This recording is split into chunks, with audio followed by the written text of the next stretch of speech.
Good morning, everybody. Let's get our heads right on a Thursday, August 3rd. Happy anniversary to my parents, Gary and Marcia Woods. My life changed. What is 2023 minus 1985? It is 38. 38 years ago today. Wow. My life changed forever. My mom married a guy by the name of Gary Woods. Your mom married your dad. Yeah. Wow. Yeah. And so I was 10. He wasn't your dad then. Correct. She married him. I was 10 years old at the time. My brother was 5. And you want to talk about hitting the dad lottery. I did not before. And now I did. And so 38 years ago tonight at the Fairmont Hotel in downtown Dallas, Texas, my parents got married. I was there. It was awesome. I think I was going to say, what was your role in the wedding? My brother was the ring bearer, and I did the flower. You tossed the flowers? I did the candle lighting. So I got this big, tall thing that had fire at the end of it, and I got to go light all the candles. It was beautiful. They got married at First Baptist Church, Dallas, and then the reception was at the Fairmont. And I can remember it like it was yesterday, a seminal moment in my life. Certainly, they had a stage and they had a band playing, and they were playing Van Halen Jump. And I remember my 5-year-old brother jumping off the stage every time they'd say jump. And then there's pictures of him passed out. It's a lot of jumps. It's a lot of jumps. Him passed out in his little tuxedo later in the night. And just a great day. So happy anniversary, Mom and Dad. I love you guys. And nice pick, Mom. And I said on Twitter yesterday after Gary Sanchez's second home run, was my second favorite Gary, my first being my dad. Also, shout out to him before we get started. Guy had a long career in commercial real estate in Dallas. And my brother's also in commercial real estate. My brother would tell me stories. I'm not in that business. And he'd go, dude, you don't understand. Dad's like a legend in this town. So my brother was starting out in it. And he would go into meetings. They're like, "Oh, you're Gary's kid?" My brother would be like, "Yeah." Like, "Oh, your dad's a G. He's so tough. He's this, he's that. Like he knows his S, And I go, "Really?" Like I had no idea. That dude just came home and threw us pop flies, and traveled every now and then and coached our baseball teams. And he goes, "Oh no, dude, he's like a legend. That's awesome." So he's done a couple ventures the last couple of years where startup companies like, we want you run it. He's running it. He's trying to get all these deals done. He's got them all done at the last minute. The groups who are new are like, "Oh, I don't know if we can commit that much money." So he's been spinning his wheels, man, for a couple of years, putting together big deals and just the people chicken out at the last moment. So, he's done well in his career. And finally he's hit the point where he's like, I don't know, I'm 68 years old. I don't want to do this anymore. I love the idea, the image of a prime Gary Woods just wheeling and dealing. You have no idea. That cat, when we met him, had a bright red Mercedes, and he was I love this. Just a G. Jet black hair, it's combed over, just as sharp as a tack. And I loved him immediately. They were dating, and I started calling him Dad, which, again, if anybody out there's ever dated a single mom, imagine going to pick up your date. And the 2 kids are there, and they're like, "Hey, what's up, Dad? Hey, Dad. Hey, Dad. Hey, Dad." Like, you've got to run for the hills, gotta bro. go, actually. I left something in my car. I'll be right back. But he adopted my brother and I, so he's the man, and it's their anniversary today. So happy anniversary. But I want to give him a shout out, you guys, because I got a text from my mom yesterday, and he is, instead of hanging up the spikes, and just, going back out to the golf course and playing golf, my mom texted me and Hannah yesterday and said, "Please wish your dad a congratulations. He is now an official full-time community volunteer." So he's working for St. Stephen's, Society of St. Stephen's in Lindale, Texas. And he is the SSS. The SSS. He's helping feed the hungry there every day. And that is so admirable to me because, again, bro, that guy loves golf more than Ben loves golf. He easily could be like, "All right, have fun at work, Marcia. I'm going to play 36." And he wants to give back. That's just who he is as a man. And Both my parents extremely giving and loving. So happy anniversary and congratulations. Best wishes. It is funny that we ended up together as co-hosts on the radio because my dad also in commercial real estate. My younger brother went into the business. That's wild, with right? him doing the same thing, whereas I went into radio and television and doing this. But definitely want to wish a happy anniversary to Gary and Marcia, and hopefully they have a happy day. Where did they go on their honeymoon? What did you and your brother do? So we did a family honeymoon, and we came to That's not a honeymoon. California. It was my first time in California. No, there's You such went on a thing as family vacation. family honeymoon. That's what it was. Did you get separate rooms? No. Really? Yeah. So the honeymoon. I don't remember anything traumatic or anything, but I know that we came to California for the first time ever, and I immediately it was then and there that I decided California. What are we talking? LA. We went to Disneyland. We went to Knott's Berry Farm. We went to, look at the movie stars' homes in Beverly Hills. You should have seen. I think my dad, when we went to Beverly Hills that day, I think my dad had those blue coaching shorts on, the ones that like the nut huggers that are like right here, and like a t-shirt and camera like tennis shoes. around a neck strap, bro, right? we looked. It was like the Beverly Hillbillies were coming to town. But that was my first time in California, and I was like, I'm in. Whatever this is, I got to get back here. And eventually, I did. And but no, man, it's weird. It's gone really fast. So happy anniversary. You won the dad lottery. I just wanted to let you know that I am pretty sure that I'm going to win the actual lottery tomorrow. I was getting gas yesterday, and I happened to notice the the sign that it's 999 on the Mega Millions because it doesn't go past a billion. And I just had this wave. Like, I never buy those tickets, but I thought something told me you have to go in and buy a Mega Millions ticket. So I went in, got a couple of tickets for tomorrow night's drawing. And I wanted to let you know I've made a decision that when I win tomorrow, I'm not quitting. I'm going to keep working with you guys. However, I put some thought into this. If you thought my vacations were bad before, wait until you see them after I've won the Mega Millions. Why don't you just take it to the house then? No. I want to keep working with you guys. But here's what I've decided. Look forward to that, Greg. I don't want to feel guilty every time I take a vacation. Oh no, so we're still going to make you feel guilty. every time I take a vacation day, $1 million. I'm going to give you each $1,000. $1,000 every day. Whoa. Give me a Every day I'm break. gone. Give me a You break. cheap mother. Every day I'm That's gone. terrible. It's a terrible deal. It's a terrible. Well, if I'm No gone deal, Howie. If I'm No gone deal. 40 no deal. days out of the year, that's $40,000 for each of you. I think that's not a bad deal. That is an absolutely That's horrific a terrible deal. Yeah. How much are you going to hold out for? $1 million. Each day I'm on Each vacation. day you're on vacation is We'll split it. $1 million to the two. That seems a little much. $650 for me, $350. I mean, after taxes, it's $1 billion. You take the lump sum. That's like 500 after taxes. It's down to like 300 million. I'm not giving you 0.3% of my wealth every time I take a day off. You are. No. Then we're firing All right, you. fine. We'll get another Never host mind. in here. We'll get Sam Higgins in here.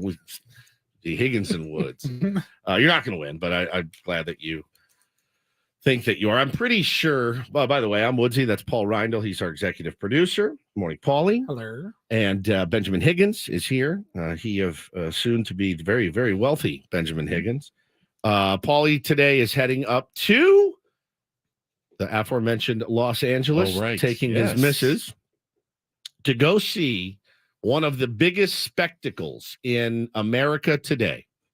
The whole scene is just a spectacle. It's wild. And that young lady has transformed music in ways I couldn't have ever imagined that she would. Taylor Swift. And Paulie is taking his wife up to LA today. We'll watch the show at SoFi, and then you will drive your happy ass back home so you can be there for our live Ale Smith broadcast. That is true. That is It's gonna be nuts. it's gonna be a wild 24 hours. Looking you- forward to it. If you see Paulie tomorrow at Ale Smith, just don't bother him. I'll He just may be be a zombie. asleep in his hands. Megan said, she's like, I'll drive. I can drive there if you want to rest. I can drive on the way home if you want to take a nap. Yeah. I'm like, all right, we'll figure it out. We'll see how I'm feeling. I know there'll be adrenaline. It'll be fine. So you did say that she's already kind of looked at the set list. Is Taylor sticking to the same set list every night? Yes. Okay, So it's the Eras tour. She is playing a handful of songs from all of her albums. Okay. And Yeah. right. So it's mostly what every That's month. what a concert is. I think that Is they that call what that a you're saying? concert. Well, I mean, she's not highlighting one like the new album. I say that until I went and saw Noel Gallagher and was waiting to hear Wonderwall, and all I heard was new songs. Right. And he played one old song. That's what I meant. And I was going to throw a shoe at him. So yeah, it's the Eras tour, and we thought about staying up there, but unless you're staying within walking distance of the stadium, it kind of defeats the purpose. And I've been told by everybody, you don't really want to stay within walking distance of the stadium. Our compatriot down the hall from KSON, John from John and Tammy, he's got 2 daughters, and they're going up as well. And he showed me the motel that they're staying in. And I go, you're going to be staying there. Probably paid $500. Yeah. He said, I go, you're staying there with your daughters. Like you wouldn't sleep. Like there's definitely crabs in that hotel room. It was like Ye Old Sailor's Inn or something. We were looking at even like Garden Inns or Hampton Inns at LAX, and they were $450, $500, $600 a night. Gouging. And that's still a 20-minute drive. Yeah, which is about an hour drive. You got to get an Uber. You're going to sit in that Uber line for 2 hours. I had friends that have been to big shows or games at the stadium. I haven't been there yet. They said if you were to go into that Uber line to get a 15-minute ride back to your hotel, you would be quicker just getting in a car, driving back to San Diego. Yeah. You would get home quicker. So That's we're just going to amazing. do that. We're going to do I'll be at the show tomorrow. So it's first time Megan's seen Taylor Swift. She has been all over the set list. So you have it planned out when you're going to. I've seen Taylor Swift. Yeah. It was like 15 years ago. Megan's never seen her before. This is her first time. This is one hell of a tour to see. I will say that. It's the hottest ticket in America, and literally, they're doing congressional hearings. Well, no kidding, about Ticketmaster, Live Nation. Yeah, because she's broken the system, the fees and everything that they add onto the price of the tickets. She's already absurd. She has broken the system, and so the demand. I mean, moms and dads are like breaking into people's homes to find Taylor Swift tickets. Like the stories I've heard are outrageous. People begging for tickets to see Taylor Swift. And from what I've seen on social media, bro, she's playing about 4-hour sets. I mean, you're not getting cheaped out on your ticket, whatever you may pay for it. She's bringing it. She's bringing it every single night. Her last show like 340 or something. Like Levi Stadium here last week. 320. 320. How many songs? 45 songs. Dude, that's 1, incredible. 2, 3, 4, 5, 6, 7, 8, 9 albums. And then she has the secret songs, the surprise songs. So, like I said, 5, 6, 7 songs from each album. Okay. She's got, we'll call it 10 albums. What's a disco? Yeah, that's 10, 12 songs, over 100 songs. So she's got these 2 secret songs for every show. Okay. She plays them that night and that night only. Ooh, I like that. So people have been checking them off and being like, all right, so is it gonna there's be a pool of 30 songs remaining. What's it going to be? It's really fun. Now, I guess if she messed up on a song, she'll bring it back. She'll put it back into the pool. You got to think it's LA. Does she have any collabs with people? Sure. People are going to come out. Somebody's going to come out. I'm excited for you. I'm excited for Megan. I'm really excited for her. We had plans to go see her like 3 years ago. Yeah, pandemic. It was her Christmas present of 2019. So do you think she'll want to go early though? We are going to go up there early. No. Oh, leave early. I think so. Because I dragged my dad out of U2 while his favorite song was playing. She was looking at the set list because, like I said, it's but outside of the 2 surprise songs, the set list is the set list, right? And she's staying in order. She goes, when we hear this song, that's the cue to head to the gates. Okay. And I said, fine by me. All right. We're gonna get up there early. We're gonna park. Tailgate. We're gonna tailgate. I don't want to be the wet blanket, but listening to 45 straight songs by the same artist sounds like an absolute nightmare to me. Yeah, I could. Michael McDonald can come over to my house and say, I'm going to play for the next 5 hours. Because he's terrible. And well, I love him. And he gets to like 6 songs, and I'm good, man. We're good. I can't listen anymore. I could not listen to the same person play music for 4 hours. I could sit at the Ryman Theater and watch Jason Isbell play for 24 hours. 90 minutes tops is all I could do. I would not get 90 bored. minutes. I wouldn't get bored. I'd have to pee, but I could sit and listen to that man sing with a guitar for the rest of my life. Actually, like Yeah. I wouldn't. You couldn't drag me out of there.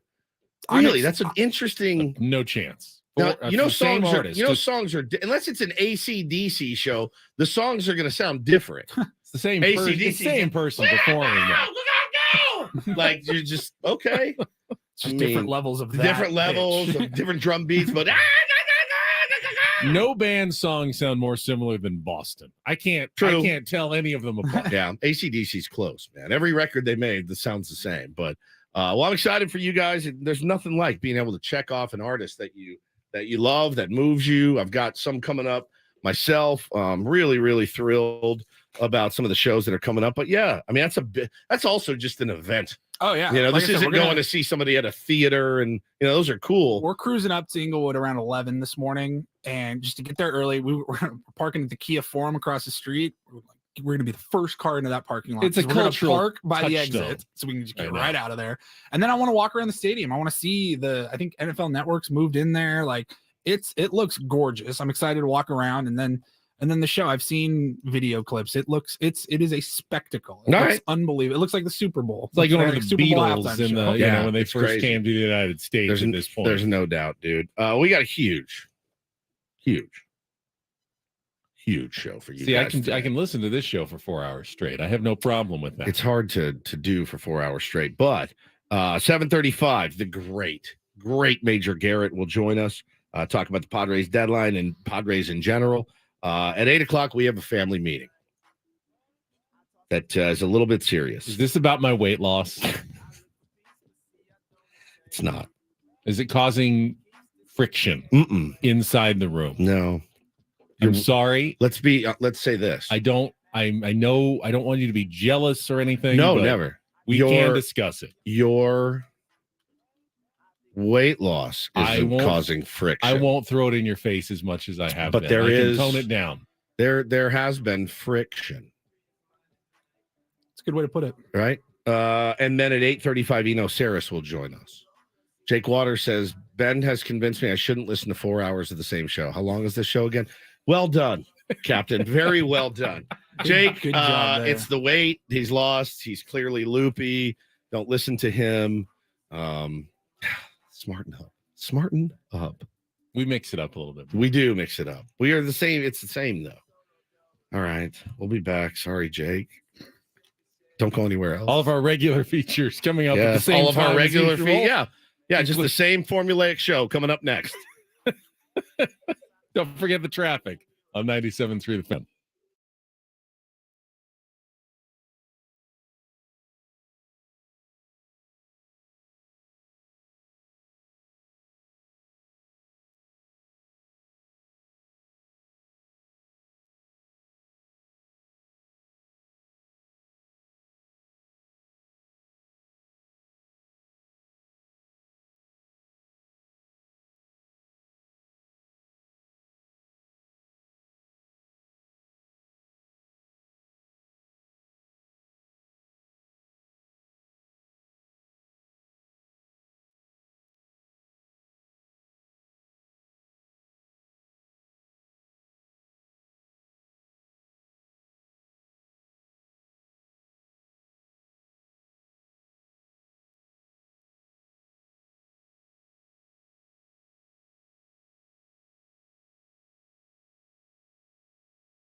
You try to get me to disparage Taylor Swift. I'm not an idiot, so I shan't be. I shan't be doing it.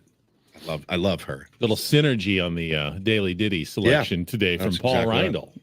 Well, prior to that conversation we just had, I knew it was a fitting pick for today. A, going to the concert. B, the theme of good songs that Woods probably hates. It all worked out. I don't hate it. I know you don't. And I know why. It's easy. It's an easy target. It's weird though. I do feel weird listening to Taylor Swift. Does that make sense? I'll listen to Lana Del Rey gladly, but I feel creepy listening to Taylor Swift. Does that make sense at all? Maybe just because she's so associated right now, like with the teen girl craze. That's probably it. Lana Del Rey, I feel like I have a chance with. Oh, that's your reasoning. Just give me an hour over a beer. My wife hates Lana Del Rey so much, and I think it's because she knows. I gave you an hour over a beer, and you got me. I got you. Yeah, locked you down. True.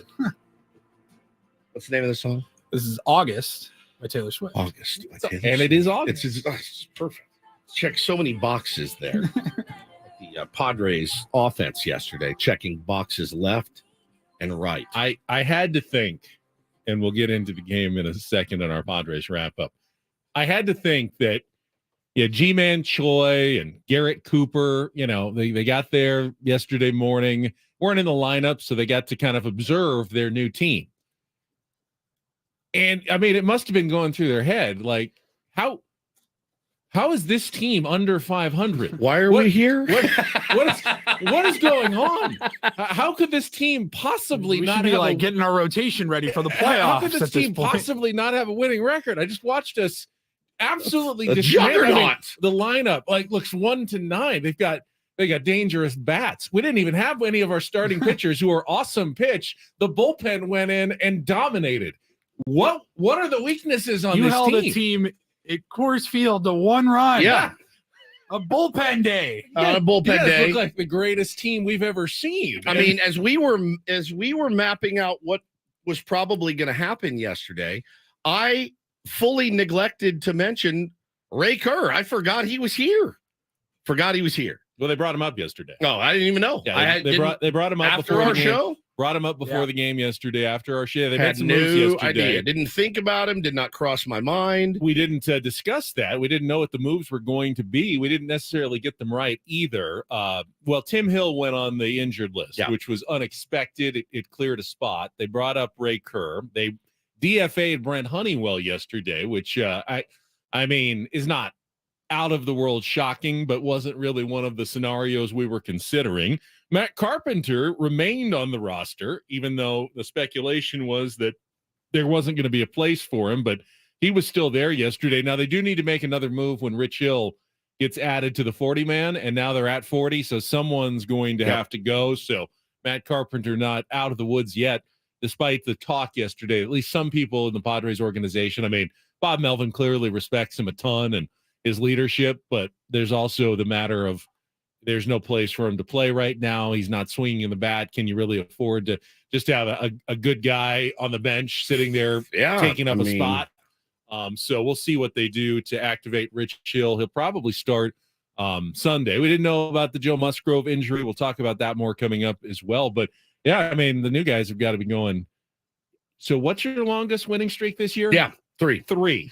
This team, how's that possible? 3. You mean the team that we just watched play has never won more than 3 games in a row over the first 110 games or so of this season. That's not possible, guys. It's not possible. It makes no sense. Yeah, no, it makes absolutely no sense. We've been talking about it all year, but let's get into the game next. I want to talk about the offensive juggernaut. I want to talk about the job that Nick Martinez did and the job that Ray Kerr did. And yeah, I mean, I guess we're going to have to talk about Luis Garcia as well. I missed the 9th. When I walked into my therapist appointment, there were 2 runners on and 1 out. What the hell happened after that? Nothing. 11-1, right? Yeah, got out of it. Wow. escape the jam. I think I saw him hit a guy to load the bases. Is that right? Does that sound right? I did do that. And then I and then had to go get my had to healing like on. a pop up and a ground out or a ground Game out over. pop up. Yeah, game was over, and that was it. So we will go through it. Great highlights. I mean, Padres did some history yesterday in the game as well. We will share all of that coming up next. Don't go anywhere. It's Bennett Woods on San Diego's #1 sports station, 97.3 The Fan.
I'm sorry, what were we talking about? Nothing. Today's National Grab Some Nuts Day, by the way. Is it? Yeah. What are your favorite nuts? I'm going to stay away from you. All right. Don't trust you. You could do worse. These nuts. It's also National IPA Day. Got him. Feeling like a cold one this morning. Not me. Let's see. This hour on Ben and Woods is brought to you by BalancePro.org. Are you planning to purchase a home this year? Well, after I win the Mega Millions, probably. Balance offers pre-purchase counseling and education to help you get ready. Make a free appointment with Balance by visiting BalancePro.org today or call 1-888-456-2227. Yeah, Padres bounced back from their rough loss on Monday to take the series, the next two games yesterday in impressive fashion. We will wrap it all up, all the highlights from Jesse and more right after this check of traffic on 97.3 The Fan. From the premier Cadillac of Carlsbad Traffic Center, part of the Premier Auto family, here's Kelly Danick. Traffic is sponsored by Viejas Casino and Resort. Seeing a little slow traffic on the southbound side of the 67 right at the West 8 connector, an accident in the clearing stage. Traffic in San Diego may be stressful, so let Viejas Casino and Resort alleviate your anxiety. Take a dip in alluring relaxation, rejuvenate in Willow Spa, or win that life-changing jackpot. Your unmatched staycation experience is just 25 minutes from downtown. Viejas Casino and Resort. I'm Kelly Danick with Ben and Woods, San Diego's #1 sports station, 97.3 The Fan. I love winning, man. I love winning. You hear what I'm saying? It's like better than losing. Just when I thought I was out, they pulled me back in. Miss any of yesterday's Padres game? Did you catch a game last night? Well, we've got you covered. Thank you. It's the Padres Wrap-Up with Ben and Woods. Go! It's our house right here, baby. Presented by Hamul Casino. With thrilling slots and tables and all the best rewards, Hamul Casino has all the fun you're looking for. Hamul Casino, fun above all else. On 97.3 The Fan. That is the ball game, and that is a winner. This about damn time. And the 1-1 pitch hit in the air to very deep left field. Jones goes back. He's going to watch. It's going to go. A leadoff home run for Ha-Sung Kim. And the Padres strike right off the bat against Kyle Freeland. It's 1-0. Kim's fourth leadoff home run of the season. Lefty to lefty against Freeland. Swings at the first pitch, hits it a mile to deep right field. Tolley is just going to watch as it finds the deepest portion of the second deck. And Juan Soto, who hit 2 home runs in last night's game, goes deep again here in the third inning. And the Padres add on. It's 3-0. 1-2 to Montero, and a ground ball towards first base, charged by Batten. Only play is to first. He'll bring it himself as Tovar comes in to score. So an RBI ground out for Montero. Padre lead is now 3-1, and for the moment, I'm sure the Padres will take that result. Here's the 1-1. Sanchez steps into it, hits it in the air to deep center. Doyle's going back. He's watching. It's going to go. A home run for Gary Sanchez. 13th of the season for the Padre catcher. Third home run of the day, and the Padres now lead 4-1. Arm that fits in very nicely in this bullpen. Here's a swing and a miss. That's the slider, and on 3 pitches, he strikes out the first guy that he sees in a Padre uniform. Thanks for coming out. God bless you. Good night. 0-1, hits another one in the air to deep left center field. Doyle's going back on the warning track, at the wall, gonna go! Second of the day for Gary Sanchez.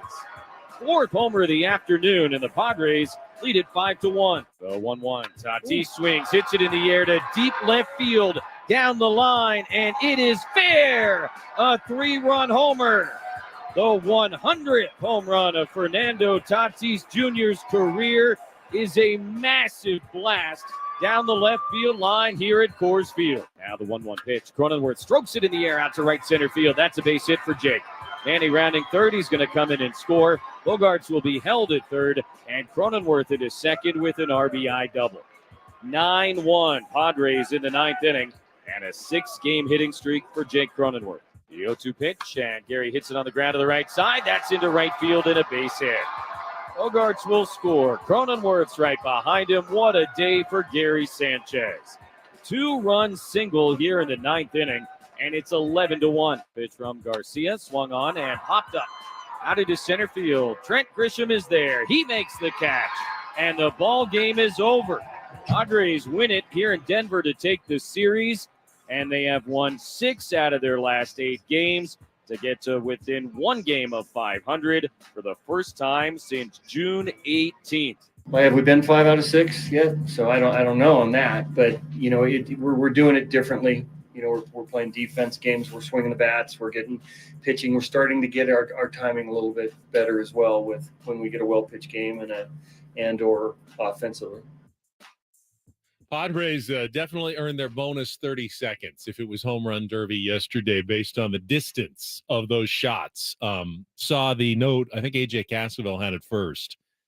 5 home runs, all at least 425 feet on the StatCast measurement. First time any team has ever done that in the StatCast era in the same game. And that started in 2015. So pretty amazing what this team is capable of. Coors Field, but those were 5 absolutely crushed home runs.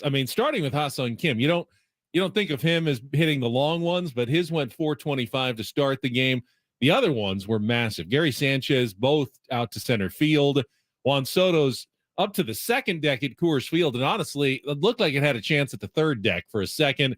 And then Tatis's, which was only, I think, 5 feet shorter, right down the line, nearly leaving the entire concourse of Coors Field as well. They absolutely crushed the ball yesterday in that 11-1 win. It's a great formula when they can get it. When the Padres, use their power and hit a bunch of home runs, they are almost impossible to beat. Now, you can't count on that every single day. And as Bob just said, they've been finding different ways to win games lately. They're not all like that. Sometimes they'll, find some pitching. Sometimes it's defense, but they've done a different way of winning games this last week, and that's what they've been looking for all season. Well, I think the thing I like about the lineup yesterday, everyone contributed in some way or the other except for Matt Patton. Everyone got at least one hit. Multiple RBI for a couple of guys. Sanchez with 4, Tatis with 3, Soto with 2, Ha-Sung Kim the one to start the game.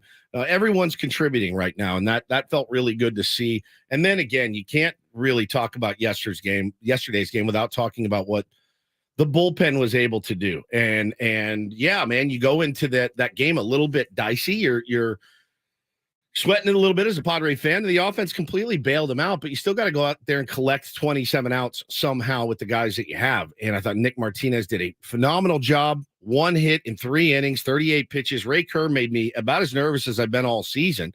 The ability, the stuff. I thought the adjustment he made was fantastic, going to the curveball more to get strikes. And guys knew he couldn't locate fastball, so he was still throwing the curveball, and they still couldn't hit it. Was getting swing and miss there.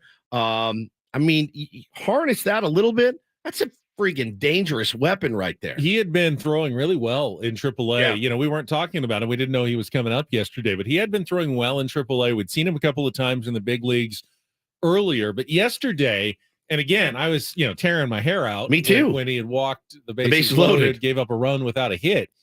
But what he was able to do after that showed me that he has the potential to be a big part of a bullpen. If he can harness that, that's the kind of arm that you would love, absolutely love coming out of your pen. Someone who the Padres might want to, see if they can keep in their future plans. Continue to work with him to get his head right. That looked like to me nothing but nerves. Nothing but nerves. Hadn't pitched in a while at the big league level. Came out and settled down. Ended up with 6 strikeouts, Ben, and 2 1/3. It was awesome. And then, of course, the new guy, Scott Barlow, coming in, fresh off of a plane, long ass day, and hadn't gone more than 1 inning all season. Comes in and goes 1 2/3, strikes out 3, no hits. Fantastic stuff. I think, what was the story I saw? He landed in Denver like 4 or 5 a.m. Yep. He had a nap. Uber to the team hotel, had like an hour or so nap. Hit traffic on the way to the ballpark. Gets in. Bob Melvin says, "We're going to need you today. Get loose, kid." It probably will be for like more than an inning, which he had not done all season long. Yep. And what was his response? He was, I'm here for it. Let's go. go. Whatever you need, Skip. Let's go. What a great first impression he made on his new team, his new teammates, on his new fans as he comes in. And just absolutely locked down for his first appearance with the San Diego Padres. Great to see Xander swinging it a little bit better. 3 knocks yesterday, hitting the ball hard. Ha-Seong Kim continues to impress. Jake was able to get a knock late, driving a run. I mean, it was, if you could take every single one of them like that, yeah, obviously would. But now I'm excited to see, none of the new hitters got in, didn't need them to get their feet wet necessarily. They'll get another day off to kind of acclimate to the Padres and how they do things. And then they'll be ready for a huge series coming up against the Dodgers. Yeah. And Padres, as Jesse said, one game under 500 for the first time since June 18th. But the last time they got to 500 was all the way back on May 11th. It's been nearly 3 months since the Padres were even at level 500. They'll have the opportunity to do that tomorrow night against the Los Angeles Dodgers. It's been a while since they faced the Dodgers. Remember, they didn't, like normal in the regular season, they didn't have any success against the Dodgers in their first couple of meetings this year against LA. We'll see. When the Padres played the Dodgers earlier in the season, Dodgers were in their hottest stretch of the year. They have not been nearly as hot lately. They're whipping up on the A's and that. But yeah, I'm excited. Do we know pitching matchups? Do we have that? No, we don't, because of Joe Musgrove's injury and where Rich Hill is going to figure in to the rotation. We're not sure of the entire series. I do believe that on Friday it's going to be Yu Darvish going against Bobby Miller for the Dodgers in the first game of that series. They're going to probably miss Urias. He's supposed to pitch today against the A's in the final game of that series. Bobby Miller at righty. You'll probably get your first look at He-Man Choi, I would imagine. You probably Jake Cronenworth will be in the lineup. You'll probably stack some lefties in there. And we'll see. We'll see what happens, man. I'm excited, though. Here's what ESPN has for the weekend. Darvish versus Miller on Friday. Snell versus Sheehan on Saturday. Lugo versus Lynn on Sunday. Lynn looked pretty I've good, heard that it man. could be Rich Hill on Sunday as well, though. Does that depend on what happens in the first two games, maybe? I don't know. I mean, and we're TBD versus Gonsolin on Monday. Could be Rich Hill Musgrove on is Monday. slotted for Tuesday still. So they put him Seattle back after he got scratched late because of a shoulder soreness. They're hoping he can make his next regularly scheduled start, which would be next Tuesday when they go to Seattle to take on the Mariners. And hopefully it is just a minor thing for Joe, and a little rest is going to do the trick. Now, they said the same thing about Michael Wacha. Hey, we're going to skip him. They did. They brought him back. He threw pretty well. I think that was like July 11th or something. And then we haven't seen him since, which is, obviously always worrisome when a starting pitcher is feeling it. I mean, they're all feeling some fatigue at this point in the season, but, the question is how quickly can they bounce back and get back on the mound? So hopefully Padres aren't missing Joe Musgrove for long, because they've got to go on some streaks. 5 out of 6 is nice, and they've gone really from nice, man. 5 under 500 to 1 under 500. They've cut the deficit in the wild card race to 4 games. They're only 4 games out of a playoff spot right now. More than doable in with the number of games remaining. 53 games left? More than doable if the Padres continue to play simply the way they've played since the start of July. They're now 17-10. You keep that pace up, I think the Padres will be there at the end of the season, in the postseason, at least battling right there for a wild card spot at the end. And when you look at this team, it's not a stretch of the imagination anymore. It took a bit of a leap of faith a couple of weeks ago, thinking, is there any way this team could get back into the playoff race? Now I'm almost at the point where I sort of expect it.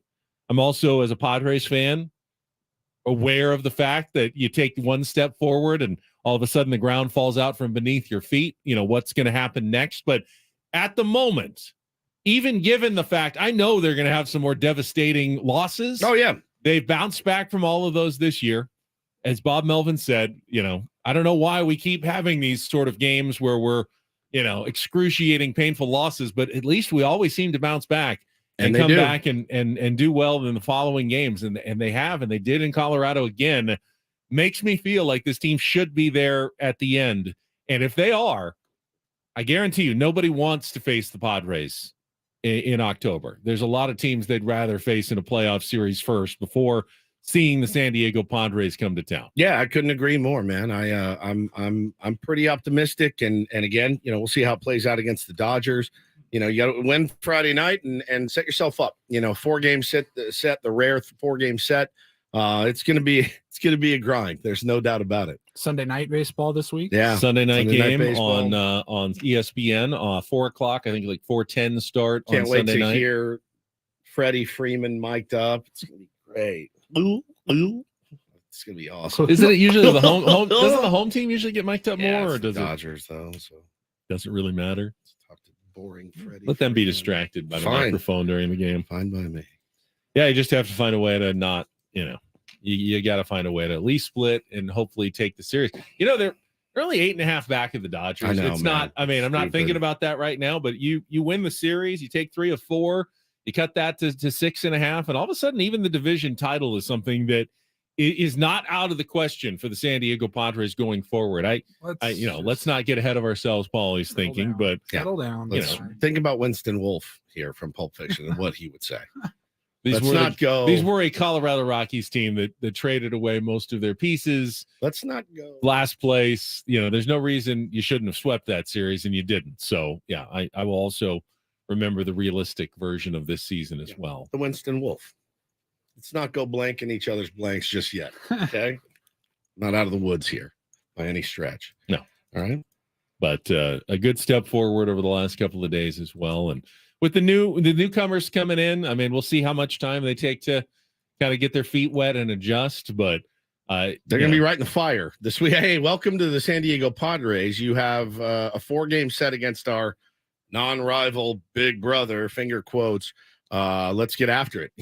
Really good way to ingratiate yourself to the home crowd by going out. Garrett Cooper and G-Man Choi going out and dominating the LA Dodgers. Rich Hill coming in and giving you a good start, and Scott Barlow, getting huge outs in that series as well.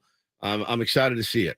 Got to meet the guys from Grangetto's. Were in, said hi a couple of days ago. Grangetto's Farm and Garden Supplies teaming up with us here at 97.3 The Fan to give one lucky listener out there the chance to win a luxury suite for 20 people to the upcoming home game on Monday, September 18th versus Colorado when they come back to town in San Diego. Visit 973thefansd.com/garden for details and enter to win. All right, we will come back. I got a real or fake game set up for us. So if you'd like to try to qualify for the trip to Las Vegas, but don't really, think you can muster a Take on Woods musical trivia game, here's your opportunity on a Throwback Thursday to get in and possibly get off to Vegas and win some concert tickets as well. Give us a call, a couple minutes here, 833-288-0973. We will come back with more Ben and Woods next on 97.3 The Fan.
Got Major Garrett coming up at 7:35. No, we haven't talked with Major, who's the chief Washington correspondent for CBS News and a giant Padres fan from Claremont, but of course based on the East Coast now.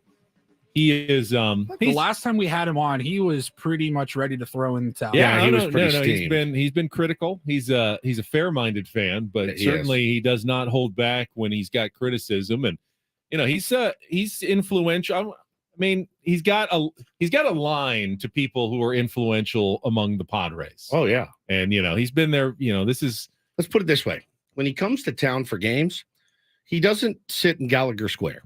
Correct. Okay. He doesn't have to search last minute on StubHub to find a ticket. Doesn't need to go to Twitter. Hey, does anybody have a pair I can buy? He's taken care of for good reason. He's Major freaking Garrett. So but he's not afraid to speak his mind. Not at all. He's a great guest. How does he like? I think Peter doesn't like me because I'm like an instigator. I think he told me that once. But like, how come Major Garrett gets to instigate? Because he's smarter than me? Is that why? Some people can get away with it. Some people he's can't. Just more of a serious person. Maybe that's it. Yeah. I think that's why people don't like me, because I'm not serious all the time. Perhaps. Well, I mean, like this job, well, you're not supposed to be. I will give you that. We're not curing cancer in here, and I think so many sports radio hosts act like we are. Occasionally, this job does call for some seriousness, and I can do serious, and you can, but I think some people then it rubs them the wrong way. Like, oh, the guy who is just telling D jokes all of a sudden has a serious opinion, but you do. Your baseball takes are, I think, as good as anybody's on Sports Talk Radio. You've got a great eye for the game of baseball, and people should be listening to you, even if sometimes they can't get over the fact that. I mean, I like to do bits, and you're also the guy who likes to do bits on the air. Can I tell you guys how much I've grown just quickly? Because when the Ryan Weathers news came down yesterday, I was in my car 2 days ago. 2 days ago, I was in my car. And the bits that were going through my head were spectacular. And I thought to myself, I could go on tomorrow and I could call into the show as Ryan Weathers' mom, and be like, well, we're glad. I'm glad he's gone, because I know Miami's a little flashy. It's flashy but I think we're going to fit right in down there in Florida, if you know what I mean. This is the bit you said you weren't going to do. Yes. Right. And then I had him calling his dad. Hey, Daddy. Hey, son. I got traded to the Marlins. That's all right. I pitched for the Marlins. Pretty good. You don't like Skip? Yeah, Skip seems to be a good guy. I don't know, man. Miami, it's a South Beach. I don't know if I fit in down there. Well, listen, if it don't work out, just come on home. I mean, I could have done this for hours yesterday. Hours, and I didn't. That's growth. That's growth. Do they have Mexican food as good as back home? Terrible, man. I ain't never had Cuban food. I ain't never going to have Cuban food. I don't even know what it is. So you've grown. Know what Cuban food is. I'm just glad you've grown and you would never do that. See, these are the things that I feel like our audience now misses out because of my growth. It's stupid. Can I tell you how much I've shrunk? Oh, God. Again. Lord, if you're listening, please let me. Please. Touch my hands today, baby Jesus, and let me beat this man on the golf course today. That's all I ask. Put him in his freaking. Can you imagine? I haven't picked up a club since we played. I haven't either. Almost 2 weeks ago. I haven't either. Oh. You got a shot today. I couldn't even hit an eagle last time we played. Yeah. I didn't even get an eagle. I had a birdie. Yeah. Jeez. All right. Please, Lord. If you're listening, be kind to me today. Humbling. That would be very humbling. I've said you said it'll be the worst day of your life, and it's going to be bad. He's out. He just takes the day off. Just trying to delay it as long as possible. Hey, Daddy. Don't hope that it's anytime soon. Daddy, I'm coming home. Yeah, you chasing me. My brother's chasing me down, getting a lot closer. I mean, nearly got me last time, and I played pretty well. He had a really good round. So. Speaking of somber, serious stories, do you want, before we get to real or fake? Do not do this. Do you want? Story. Can I bring it up? No. Yesterday, I mean, the dog happened story here in San Diego. I don't want to talk about that. I mean, it was so sad. It was so. I mean, people have seen this story, right? Yes. We were reporting on it all night on Channel 10. Place for entertainment and laughs. Can we do Ryan Weathers' dad again? You're Ryan Weather's dad telling the story. This canine was an absolute hero, though. Did you see that? Like the details of the story. So Jay went over here. Did you guys see this? You hear about this? I don't want to know this. It's really sad. People are. There was a canine officer. Everyone's like, no. Be good vibes. I don't know why the transition. I don't get it. I haven't been able to stop thinking about it since last night. Yeah, it's really. Not gnarly. But the story was that the canine officer, they were chasing down a suspect who was armed, and the dog does his job. They give him the command. You got to go after him. The guy, sees this dog coming. He shoots the dog. But the dog does not stop. He will not. He has been given the command. He latches on to the suspect. He is like mortally wounded, and the dog named Sir, I hate this, will not let go. He does not let go until the officers finally say the command to release the dog, because they say we need to try to save. And the officers try to save the dog's life. He passes away. I mean, even though he would not give up. He would not give up the suspect. He would not stop doing his job, protecting the lives of the officers that he works with. I mean, like throwing it on the line. That is one of the most heroic things I've seen, human, animal, otherwise, that happened in San Diego. It's incredible. I mean, it's sad. It's just devastatingly sad, but also one of the greatest stories of like heroism I've ever seen as well, from this dog that was named Sir, that gave his life to protect the people and do his job. It was amazing. Now, I mean, you have to do it, don't you? Shout out. Yeah. I don't know. Shout out to his family. Non-human shout out to Thanks his family. That uplifting story. Now it's time for real or fake. My grandfather died of lung cancer. Let's chat about that. What a great man he was. My grandmother died last night. Anyway, she wasn't wearing a seatbelt. She went right through the windshield. Anyways, it's 707. 707, 65 degrees. Jesus. Ben, jeez, dude. I could not stop thinking about it all last night. That's a sweet baby, man. And this morning. Sweet baby. Sir, all dogs go to heaven, the Rainbow Bridge. You went out a hero, to be sure, and kept the streets a little bit more safe. And we appreciate you and we love you. And sorry to those officers, too, for losing their companion. Just horrible. Horrible, horrible. Anyway. All right, let's hit it. Let's play some real or fake. Real or fake. Yeah, perfect. Will this be deadly diseases? No. Okay. Some are here for the compelling sports talk with Ben and Woods. You can go plow through another donut. It's time for Real or Fake on 97.3 The Fan. Tell the people what they'll win today. Matthew with the super chat. For chatted us. Thanks for ruining my day, Ben. Dead dogs and NBA. Casey Kasem Higgins.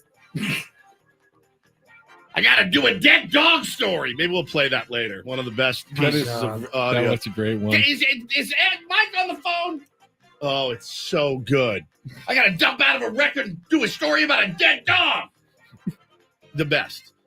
Sweet little Casey Kasem. Psychopath. Incredible audio. If you've never heard it. We gotta find it, Paulie. Find it. We'll have time right after Real or Fake. Yeah, we here. will. Real or Fake It's brought the to you best. by Home Turf. Save time and water with Pet Friendly, always green grass. Get a free consultation by calling the team at Home Turf at 888-4SD-TURF or go to sdhometurf.com. I see Edward on the line. Edward got in early. Good morning, Edward. Good morning. Eddie, are you uplifted after that story? Got to be sad now. No, not at all. Not at all. Yeah. All right. Well, I'll try to uplift you by giving you a chance to qualify for a 2-night stay at the Westgate Las Vegas Resort and Casino, plus tickets for two to Cool and the Gang.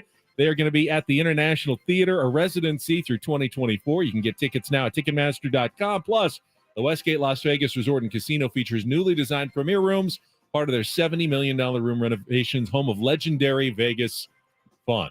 All right, let's see. Real or fake? You just got to get 4 out of the 7 right. You don't have to beat Woods. In fact, he can help you in this game. So here's what we're playing, Edward.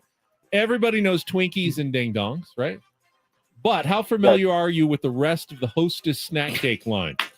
Today on Real or Speaking my Fake, language, buddy. I will give you a name. You tell me if it's a real processed bakery treat from Hostess or a fake I have made up for this game. So think about your convenience store shelves and what you've seen on there. And we're going to go through this. Edward, you ready to play? I'm ready. All right, round 1. Ho-hos, real or fake? Real. Absolutely. yeah, Easy. absolutely. Dang, look at that. That's 1 out of the 4 you need right. You know, I don't like chocolate cake much, but I do love ho-hos. They're the circular ones with the little oh. cream like swirl in the middle. Ooh. All right, round number 2. Bouncers, real or fake, Edward? Bouncers. Bouncers. Real. They are real. I was going to say fake. I thought that might be a tricky Never one. heard yeah, of them. I know. They're one of the lesser-known Hostess products. You can look them up if you want. See, I think those are more of a sponge cakey a treat. All right, round number 3. It's 2 for 2. Poplets, real or fake, Edward? Oh, bouncers. That sounds fake. It does sound Fake fake. is fake. It's 3 in a row. I mean, is this going to be the first one that didn't go to a game 7 in many weeks? All right, let's say round 4. Dingalings.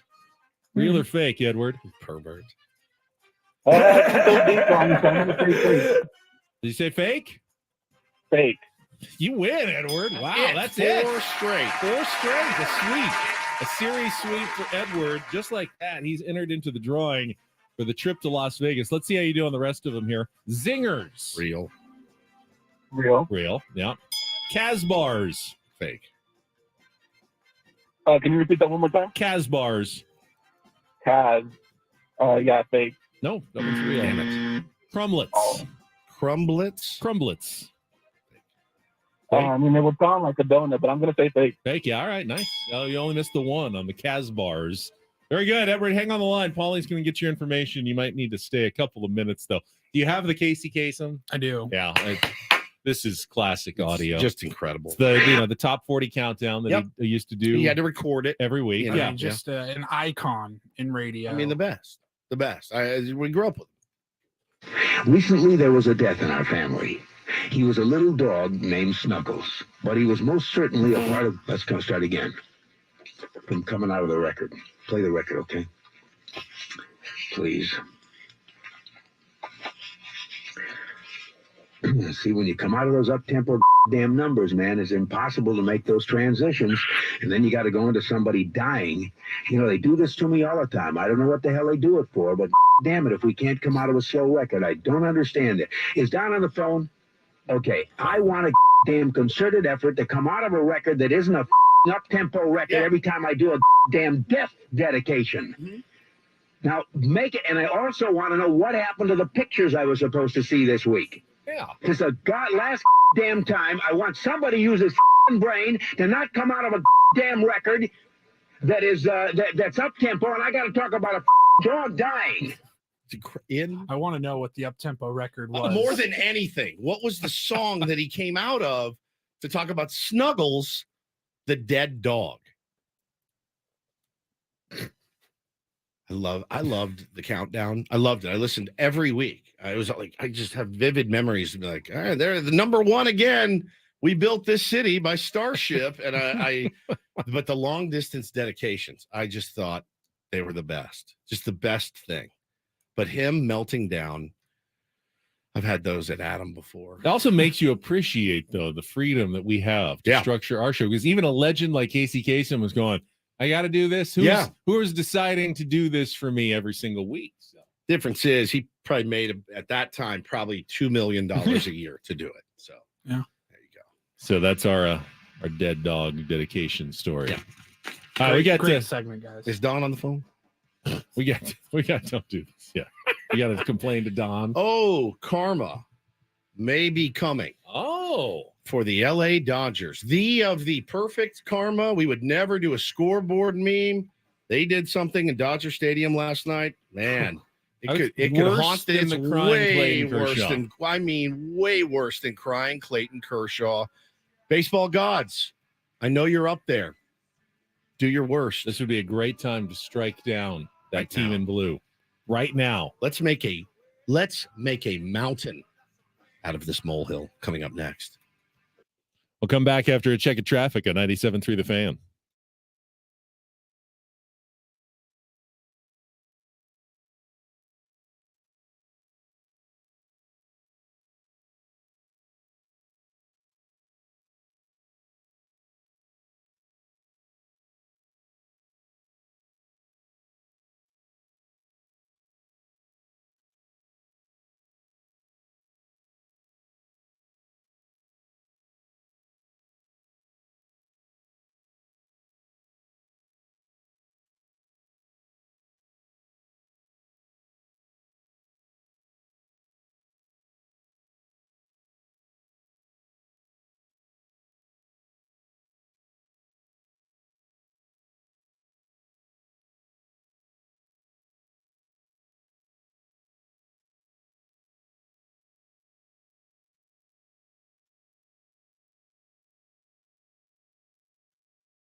Got Major Garrett coming up at the bottom of the hour. Stay tuned. He will join us in just over 10 minutes. Right now, though, a couple of stories to make you shake your head. Something good from the world of sports as well. I will get us started today.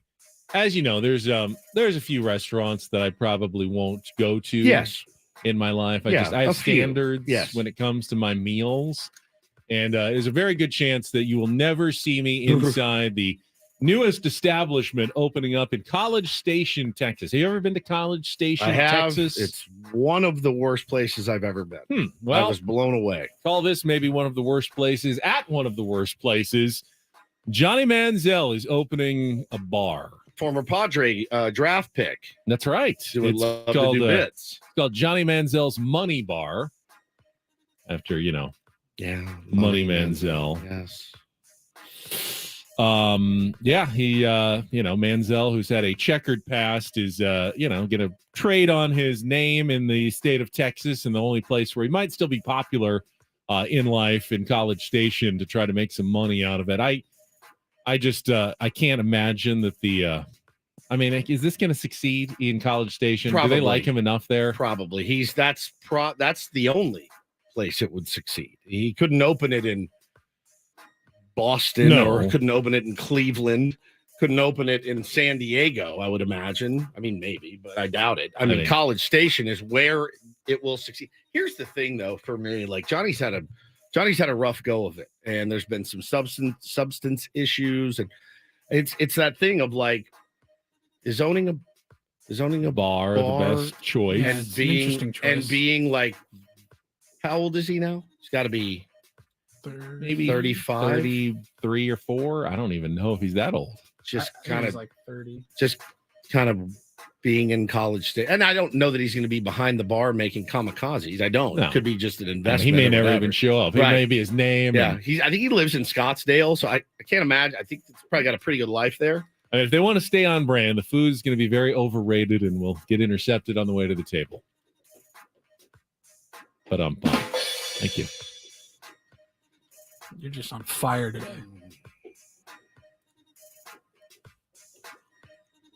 Okay, I'll go then. Obviously, everyone knows the Oakland A's are making their plea, Ben, to. I can't believe this happened. This is last unreal. Night, by the way. I cannot believe this happened. This is unreal. Last night in the Dodger Oakland A's game, you have other fan bases trying to get behind and rally behind the people of Oakland, saying, sell the team. Even the San Francisco Giants fans from the Bay Area joined with Oakland A's fans in solidarity. We saw it up in Seattle. We saw it during the All-Star game that people have said what is happening to the Oakland A's and is happening to their fans is wrong. It's terrible. And it's unfair. And in Major League Baseball needs to force, what's his name? John Fisher, the owner of the A's, force him out. Give that community a chance to have local ownership, keep the team where it has been historically. Correct. And so I had seen a couple of reports. We got tagged in a couple of things of Oakland A's fans going to Dodger Stadium with their signs and stuff. Yeah. And the ushers, they got like a support group. Yeah, and the ushers taking their signs, not letting them vocalize, etc. Been asked to sit down. That was one thing. That's it's whatever. That's their policy or that's their prerogative. This is the one that really I went, man, if the baseball gods are listening, this is bad karma from Dodgers organist Dieter Ruhl. Listen to what he played while the A's are warming up for the bottom of the 4th inning. Catch every pitch with the fastest internet from Xfinity with a reliable connection you can count on in the clutch, even during peak hours. The next generation Xfinity 10G network. My friends, that song is one Viva Las Vegas. Ooh. Dirty. Not cool. Dirty. That's just not cool. That's right, Paulie. Bobby Cressy would never. Bobby Cressy would. Nancy B. Heffley would have never done that. Bobby Cressy would play something, uplifting, something from an Oakland band, artist. absolutely. Yeah, it's exactly what he would do because he's classy. But that is, I mean, I'm gonna just attention. That's worse than a crying Kershaw meme for 2 seconds on a scoreboard. By far. I mean, it's such bad karma. Viva Las Vegas. How many games in a row do the Dodgers deserve to lose for that? 30.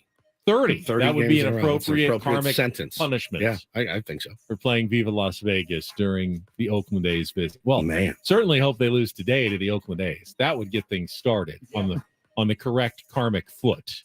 And then at least 4 more after that. Yeah, agreed. I mean, 5. If 5, I think sounds 12 is better. I mean, yeah, but 5, I would take 5.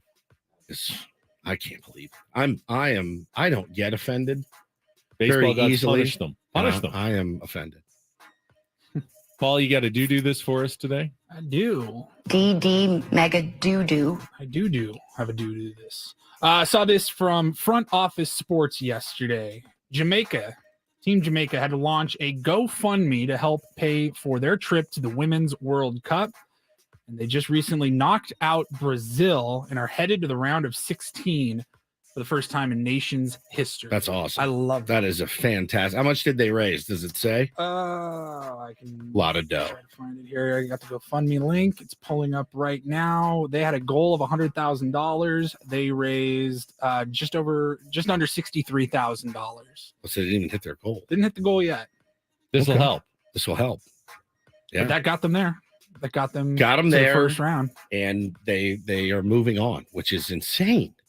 That's awesome. Knocked out Marta, who is the Brazilian legend, final World Cup. She's not going to the knockout stage. No, it's Jamaica that is moving on. Underdog story from Jamaica on the international sports stage. It's like Cool Runnings. Exactly what I was thinking as well. It's a great movie. Jamaican bobsled team. Awesome story. Thank you, Paulie. You're very welcome. All right, let's get to that was Don't and Do This for a Thursday. That was Don't Do This with Ben and Woods on 97.3 The Fan. See him backstage of the stream. Perfect. Let's take a break. Our conversations always tend to run a little bit because we always get great content from Major Garrett, Chief Washington correspondent for CBS News, and our Padres fan dialed in from the East Coast will join us coming up next on San Diego's #1 sports station, 97.3 The Fan.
This hour on 97.3 The Fan is brought to you by California Coast Credit Union. California Coast Credit Union is here to make home buying easy. Whether you're a first-time buyer or looking to refinance, Cal Coast has a solution. 0 closing cost home loans available. Visit calcoastcu.org. Restrictions apply. Equal housing lender. We're going to check traffic quickly. We'll be back. Major Garrett standing by to talk about does he believe in this Padres turnaround or is he skeptical? We'll find out next on 97.3 The Fan. From the Premier Cadillac of Carlsbad Traffic Center, part of the Premier Auto family, here's Kelly Danek. Not too bad of a ride on our freeways. There's this one crash on southbound 805 right before University. Everything's over the right shoulder. I'm Kelly Danek with Ben & Wood, San Diego's #1 sports station, 97.3 The Fan. All right, let's go out to our Premier Chevrolet of Carlsbad fan hotline. He stays up late to watch the games while he is also doing the evening news across the nation. Chief Washington correspondent for CBS, Major Garrett, is with us here on 97.3 The Fan. Major, good morning to you. Good morning, gentlemen. You look very handsome there in your Padres hat and your shirt and tie. It's a busy day here in Washington, but very good to be with you. It's great to have you, my friend. It's been a weird one. We've talked to you a couple times this season, and certainly seeing some good things. Obviously, the last couple of days, Major, and really overall, I think we can say, I mean, winning 5 out of 6 is good. Still can't string that 4 games in a row together, but I remain pretty encouraged about this team. First of all, we didn't sell. I'm in favor of that. Yes. We'll have a complicated offseason. We'll get to that. Second thing, and I speak from experience. We love the Padres, not because they win,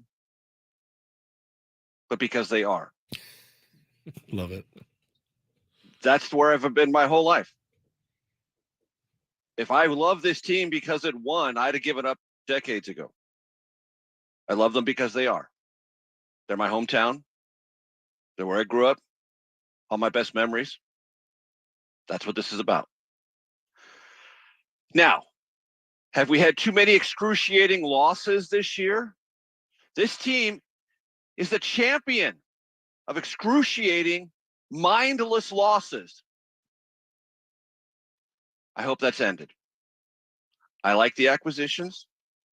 I liked the vibe in the dugout yesterday afternoon. May it continue. I agree with you, Major. I'm inspired. I mean, I don't know that the excruciating losses are over. 0-10 in extra inning games is almost unfathomable at this point. Ridiculous. It's almost record setting is what it is. I think 12 is the record. I thought it was 11. They're getting close, whatever it is. However, and look, the last time I was on the show, I said this can't continue. Boy, was I wrong. It can and it will. But what you said about, you cheer for the Padres because they are, and I agree with that. But at the same time, there is still so much to like about the team, about what Peter Seidler has put into the team, individual players. I think Bob Melvin is still the right manager for this team. It's hard to identify what the problem is. Now, we knew the depth was an issue even from the very start. Hopefully they've addressed that at the trade deadline here. But I think, as you said, the problematic offseason, in addition to the guys who are going to be leaving, is identifying what exactly went wrong in the first place this year. So Pete Townsend wrote the lyrics. Roger Daltrey sang them. Who are you? Oh, I thought you were going to say won't get fooled again. That also would have worked, Major. Who are you? Central question for this team. Who are you? What are you made of? Do you have grit and resilience and tenacity?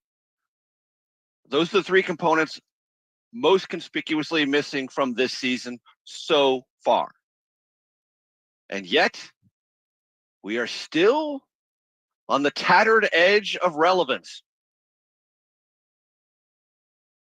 If those things come together, grit, resilience, tenacity, we'll be in the playoffs, and nobody will want to play us.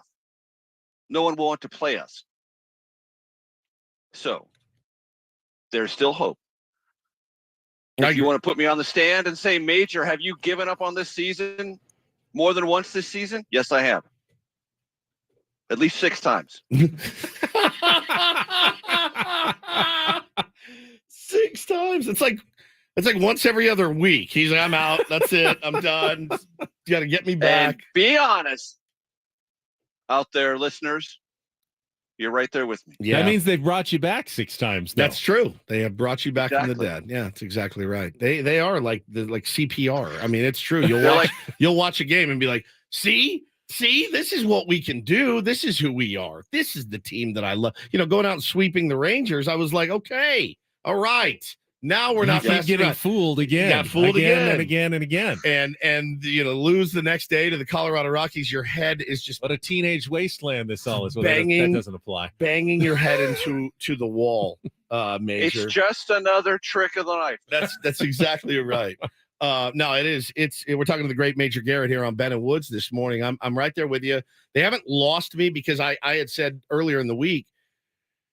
It's hard for me to be apathetic about watching some of the guys play with the Juan Sotos, the Fernando Tatis Jr. They've done a great job at having star power. Now, it is from a sociological standpoint to watch their interactions, to watch them find new ways to lose.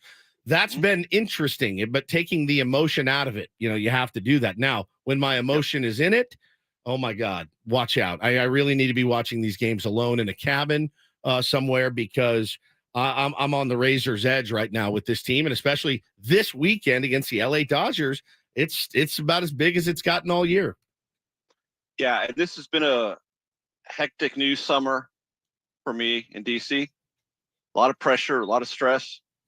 There may be those out there who think that reporters like me delight in all this legal drama around former President Trump. Trust me, I don't. I really don't. I don't need the edgy tension around indictments and all the questions they raise, and trauma they put the country through. Massively stressful summer. I bet. One of the most stressful I can remember. And the Padres haven't helped me.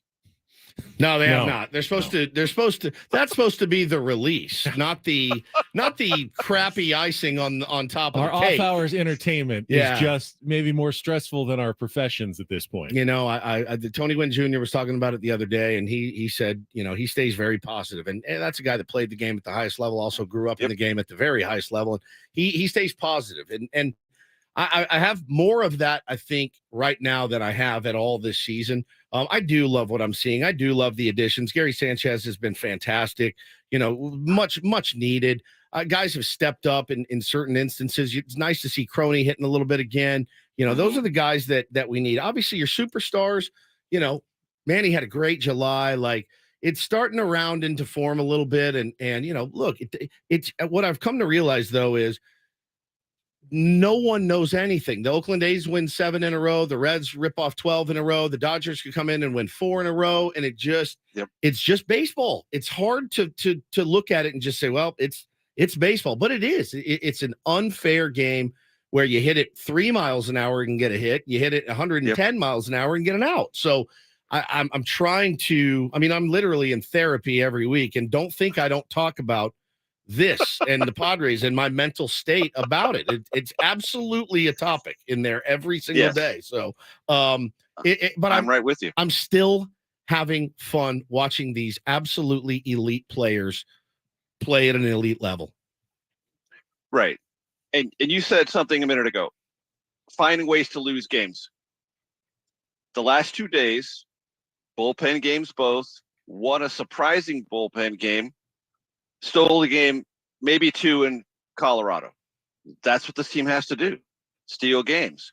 Not give them away with Seth Lugo giving you a solid 7. Yeah. And losing again in extras with 12 hits and 3 runs. Are you kidding me?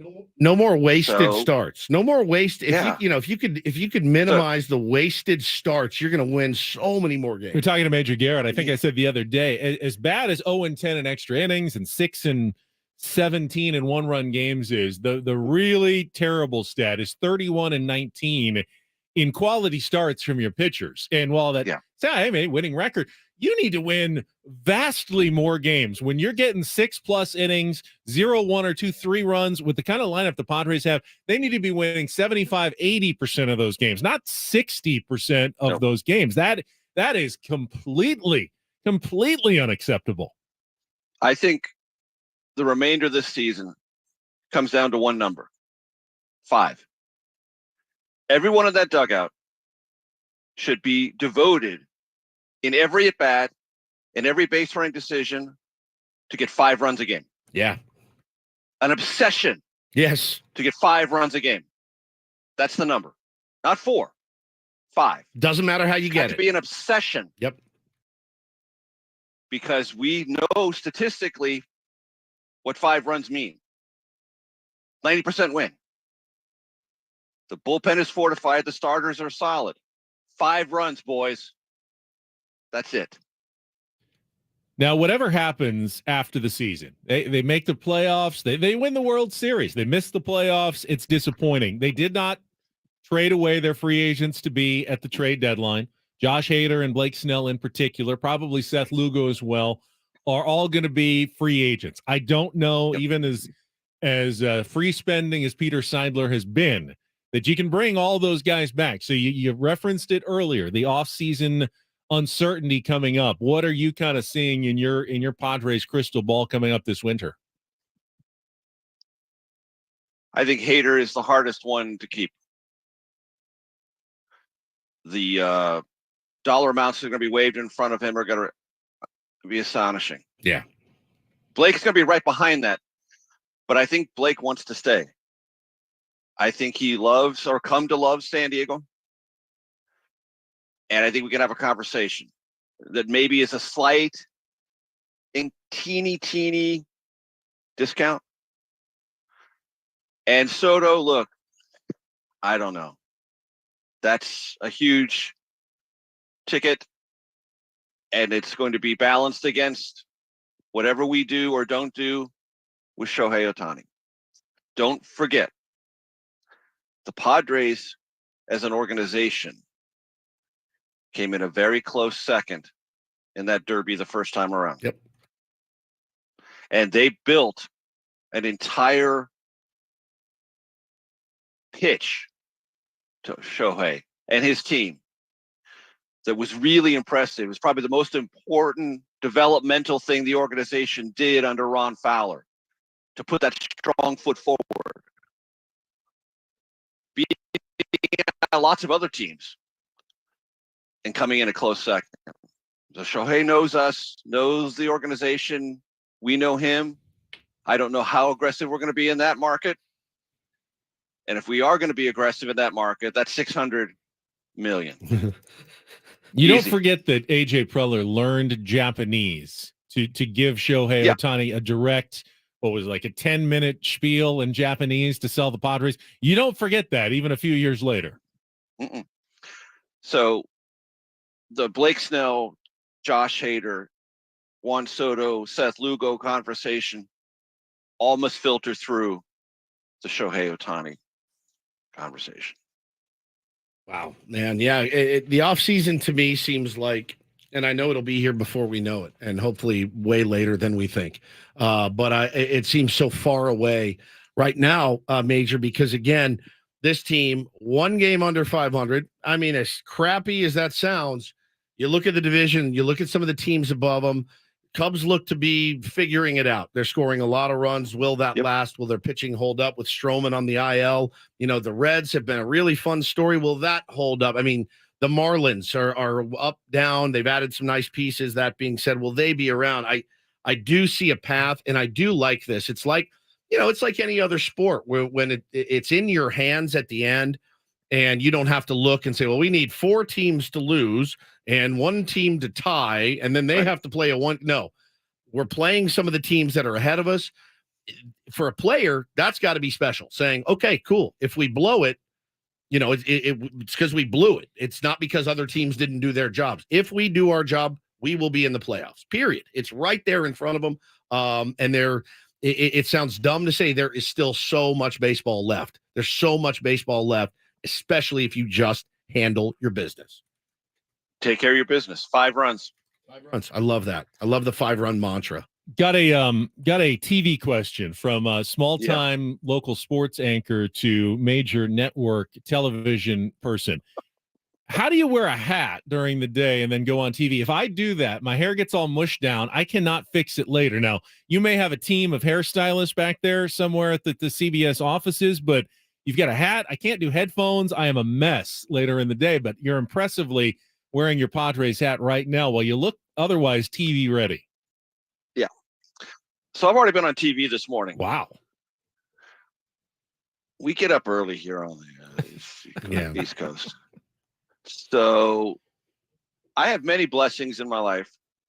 One of them is slightly better than average hair. Resilient hair. Very nice. Same. Yep. So the hat thing, it's not a problem. As soon as we're done, I'll take it off, comb my hair, ready for action. Mine, if you can look on the YouTube stream, I put the headphones on, Yeah, it's mushed hair. down, and I can't get it back. I'll have to shower. I'll have to do a whole process just to get this hair to bounce back for television later. It's really troublesome. Major, when are you back in town, my friend?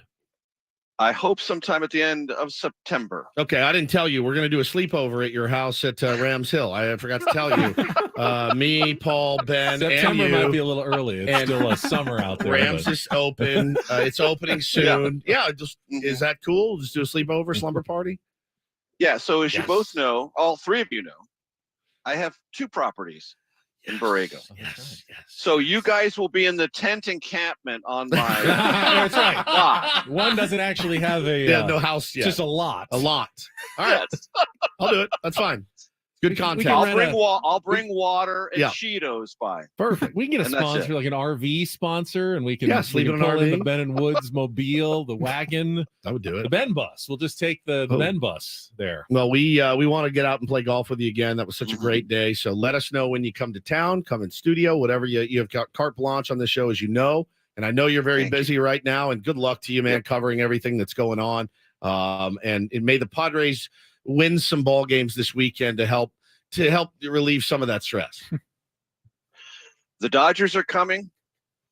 We will beat them. Let's take it to them. I like it. Major, thank you so much. Just your See you appearance guys. has turned our YouTube chat stream into just like it always does, a political mess. That's not what we're getting into, but thank you for that as well, and we'll talk to you again soon. See you. Major Garrett, a CBS chief Washington correspondent on our Premier Chevrolet of Carlsbad fan hotline. Save money the right way with Premier Chevrolet of Carlsbad. Visit them today in the Carlsbad Auto Mall. Chevrolet, find new roads. I am jealous of Major's resilient hair. You have resilient hair as well. You'll take your hat off. It still looks good. Mine just mats down, and I cannot get it to come back. Yeah, the bit of a helmet hair. Yeah, it just goes, and I have to take a complete shower and wash it completely before I can get it to bounce back. Yeah, for sure. That's why I shower in the day, not in the morning, but I do it in the afternoon before I go to TV, because otherwise I just have to do it twice every single day. You don't shower twice? I do not shower twice a day, just once. All right. Usually I will organize my workout to be sometime in the early afternoon, so then I can shower after the workout, but before television, and then ride that all the way through the next morning. Have I ever come in smelling odious? Mm-mm. Malodorous? Not that I can. I don't think you've had any reason to complain. No, I don't think so. You're good. Not overly sweaty usually. I'm getting sweatier. You are a little more sweaty than I am. I'm extremely sweaty about what's coming up next. Family meeting. Family meeting. Family meal. Got a lot to got a lot to discuss.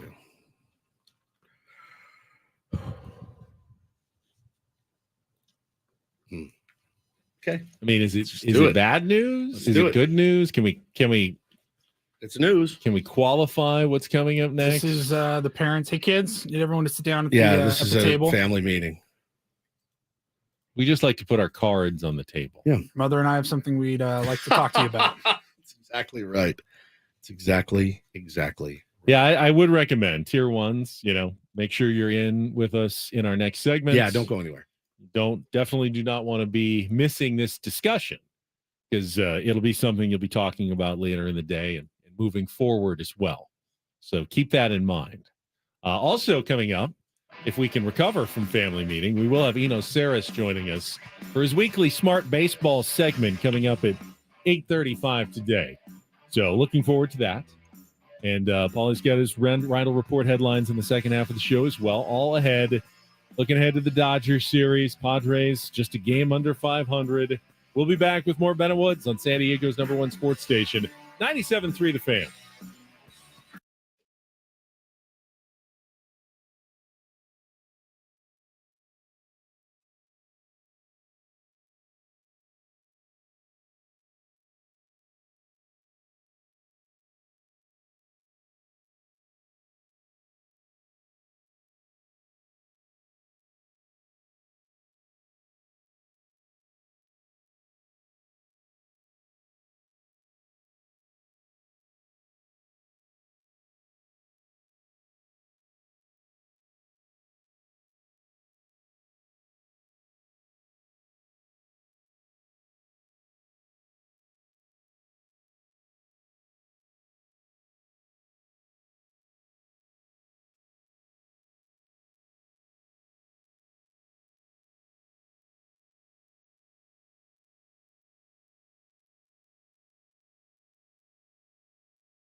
All right, we are halfway home on a Thursday. Ben and Woods, 97.3 The Fan. I'm Woodsy. That's Paul Reindl to my right. To my left, my friend and co-host Benjamin R. Higgins.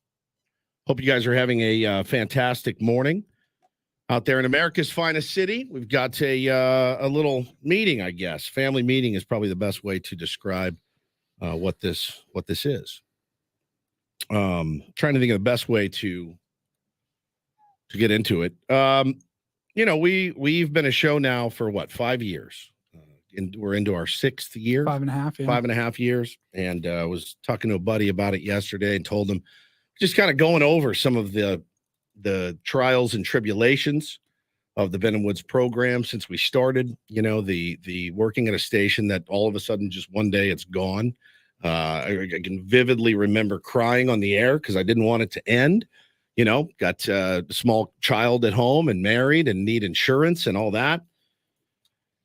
Found our way here to 97.3 The Fan. And, it's been good. It's been really good. I think this show has surpassed all of our wildest dreams and expectations for it. And, but I will say it's certainly has been a grind as well. Well, it's also been a very troubling time just for the media industry as a whole. Lots of changes just going on across the board and in television, in radio, see it every day, local markets. It's just not the same as it necessarily was 20 years ago.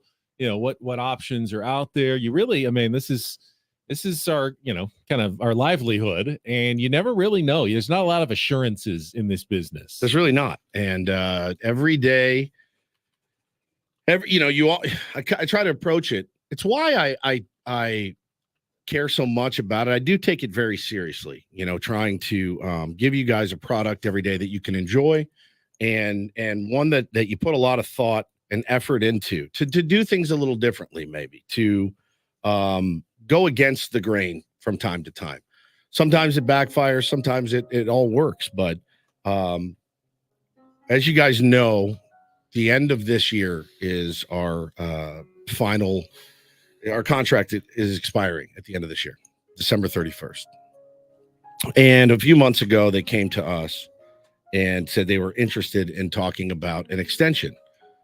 It's always flattering. Yeah, always. Yeah. And, the station's been doing great. Number one station. The show itself has been doing great. It's everything I ever dreamed it could be. When I started in radio, the guy I worked with said it's the job of the morning show to lift the whole station. That's just the way it is. You're the first one in, man. You're the first one in. You have to set the tone for the station. I think that's the thing I'm the most proud of, is that I feel like we've done that. I agree 100%. And we try really, really hard.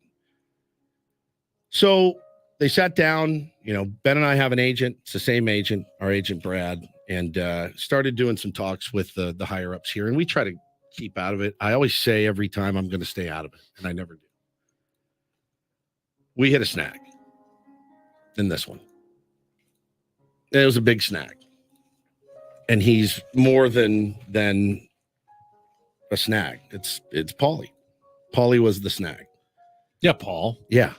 In the what's your problem? In the Ben and Woods contract negotiation. And keep in mind, our agent was telling us about other opportunities that could be around, that could be possibly out there for us.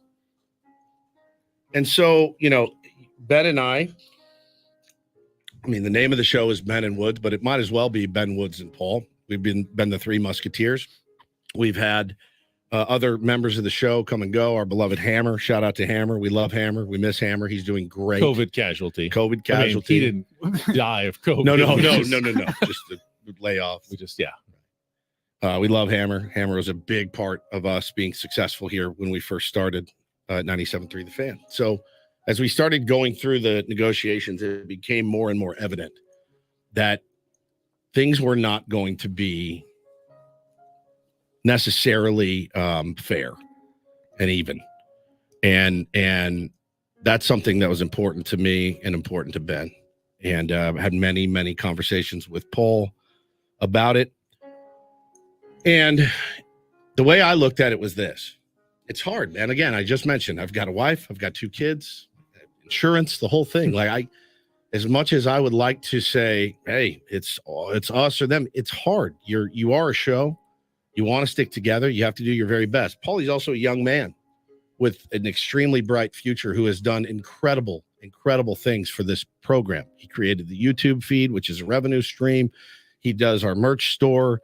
He is more than just a button pushing producer, and massively creative, massively hardworking, dependable. The dude's never off. We offered him to take tomorrow off because he's going to Taylor Swift tonight. He said, no, I'll be there. I'll be at AleSmith for the remote. But it was a snag. And so we made our pitches. We went in. I did about an hour-long meeting with our bosses and talked to them and just told them that, this is how it had to be. And he thanked me for my time, and I went on my way. And, the offers came in, and the reason we wanted to call you guys here today is to let all of you guys know. Paulie, we are going to miss you badly. We're done. No, just kidding. We're done with this contract. We have a new contract, all 3 of us, for 3 more years, including Paul Ryan. Let's go! And everybody has been adequately taken care of, and we are not going anywheres at all. We'll be right here. 2024, 2025, 2026. Ben and Woods. We're not going anywhere. We are not going anywhere. We are going to be right here every day. I'll be here. Ben will be here. And Paul will be here. And Paul getting some of the... Except when I'm on vacation. Right. Well, then it'll just be me and Paul. Which is often. Yes. But Paul getting the attention that he so richly deserved, and then some. And it's still not enough, Paulie, for what you're worth. You know that. But the fact that we get to stay together, the 3 of us, to do our thing for you guys every single day, I'm emotional about it because it means so much to me. It really does. I take it so to heart to be able to do this every day for you guys and with you guys. So I'm super stoked, man. I'm so glad you're staying and that we're staying, and it's amazing. Love you, buddy. Love you guys. Now Got me. I feel bad that I'm not crying. I'm not surprised. All right. Now, tier ones. I want them to know, though, like this was as dicey of a process as could be. And I will say, the guys at Odyssey, our boss Michael, our boss Adam, Jeff in LA, thank you guys for trusting us. Thank you for believing in us. And thank you for taking our message to heart, as it pertained to our team and how important it was to keep this team together. I don't know why you would mess with this team. And I think, they see that now. And my favorite part about this show, my favorite part is that we have not even scratched the surface of what we can be. And I love that. That's what gets me out of bed every single day, because I never know what I'm going to run into. And it's, I take it so seriously. I love it so much. And I'm so happy we get to continue to do it, man. And we have earned it. We have absolutely earned it. I want to echo your thanks to Adam and Michael and our entire team at Odyssey for supporting us and helping make this happen. But honestly, the biggest thank you goes to the tier ones out there. You're the ones who have made this happen by getting up early and listening to us and making this show successful. And we owe you all a gigantic thanks. If you'd like to come and celebrate with us tomorrow at AleSmith, we'd love to see you out there. We're going to be broadcasting live from 6 to 10, turning this into a little bit of a party tomorrow, which will be a lot of fun. Yeah. Now, I will caution, you have to keep listening to the station because you don't want it to go away like the last one did. That wasn't our fault either. Correct. So just keep listening to 97.3 The Fan and make sure we got a nice, comfortable, safe home for you for those next 3+ years that we are locked in here. Man, it is.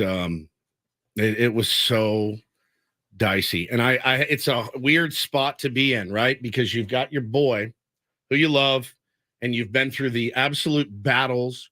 We've lost friends along the way. We've had nasty stuff said about us along the way from people that we loved and trusted, and we've been through it all together. And then, to have one of your guys say, I just don't know. I can't keep doing it like this. And you fully understand. Paulie, what would you say percentage was this? You were probably going to finish out just the end of the year was probably 50-50. Yeah. It had it had gotten to a point where, it was probably it was a coin flip on whether I was going to be able to continue. And from where I was and to where I'm at now, I can say Megan says 70-30 in the chat. I was being a little generous there. No, I was literally like starting to plan the next step. And I always knew there will be a next step. Yeah, and this show's not going to last for what am I 30s, another 30 years, 35, 40 years till retirement. It's not going to happen. There's no chance either of you guys are around that long. There's no way. But I always knew there was a next step. I wasn't quite ready for that step to happen right now. Yeah. I think, I'm going into my 10th year in the industry. Yep. 5.5 with you guys. Yep. And I know that for me, I've checked off a lot of boxes 100%. that I wanted to accomplish in this industry. And that's from being an intern to getting hired on a promotions team to now doing this with you guys every single morning. I checked off a lot of boxes, and I still feel, and I felt like it all year while these negotiations were happening, and I feel it now as well. This show is like a rocket, and we're still going up. Yep. We're still trending up, and I wanted to stay a part of that ride. It's such a weird spot to be in too, because our job is not to keep Paulie under our thumb forever, right? At a salary that he's not comfortable with, and not the ability to not get bonus and things like that. He's as integral to this show as I am and Ben is, right? And it's a weird position to be in, because I don't want to sell Paul, dude. Come on, man, you're gonna break up the team. And there was none of that. There was none of that guilt. It was more like, all right, like, if I can't get you what you want, how do I help you get to the next thing and the bigger thing? And if Paulie came to us and those conversations had happened, thousands of times, and at the end of those at the end of this deal, if Paulie comes to us and goes, guys, I got to do this, dude, yes, perfect. Like, if that's how it has to be, that's how it has to be. I don't want it to be that way, but Paulie's a lot younger than we are, man. This is the job I want to be my last job. There's nothing else I want to do. But if Paulie has greater aspirations, as he should, as a 32-year-old man, we're in different spots in our life. So it's my job to pull that demon out of Ben Higgins. I've done that. And it's also my job to get Paulie to the next level, whether that's here or whether it's somewhere else. You've got everyone thinking I'm a demon because I'm not crying like you are. I got emotional. Where are your emotions? I never had them. Don't worry. Yeah, they've never been. I just keep thinking, where are we going to be 3 years from now? If we're here now, where are we going to be 3 years from now? Sky's the limit. How thin am I going to be? Oh, for the love of God. In 3 years. I mean, I hope we're here. This show's been so important to me. My kids were born during it. It's just, it's my life. It really is. It's a part of my life. It's so magical to me every day. And yes, the first word out of my mouth every day is the F word, but that's just because it's early, not because I don't like coming in and talking to you guys and doing this. And I hope you guys know how much we care about it. I hope and thanks for putting up with some of our attempts to be a little different and do things a little differently. And I'm just overjoyed. The emotions are not from sadness. It is 100% relief to have these contract negotiations behind us.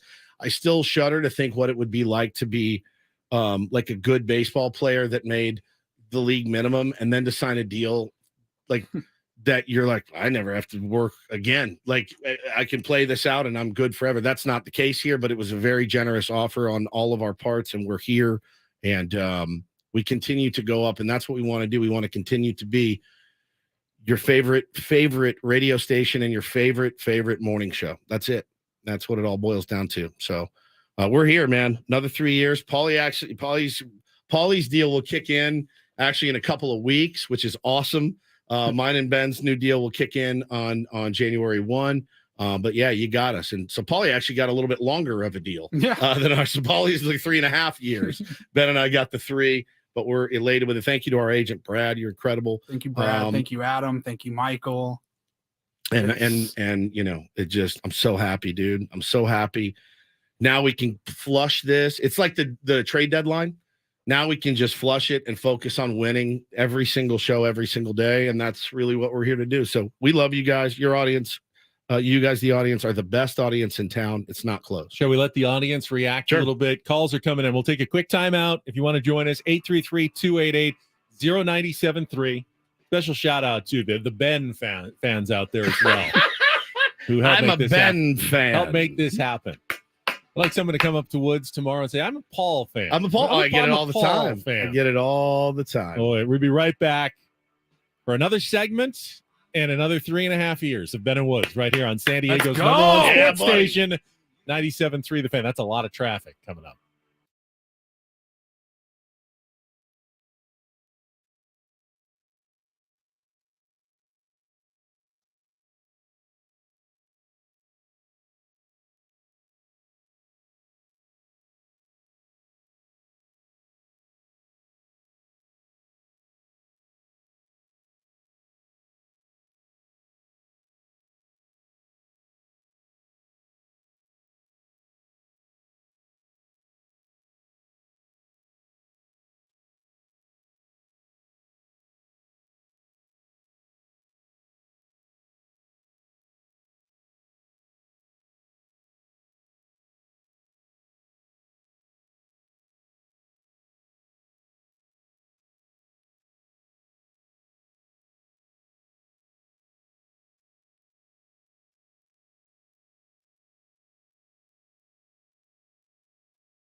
Huh?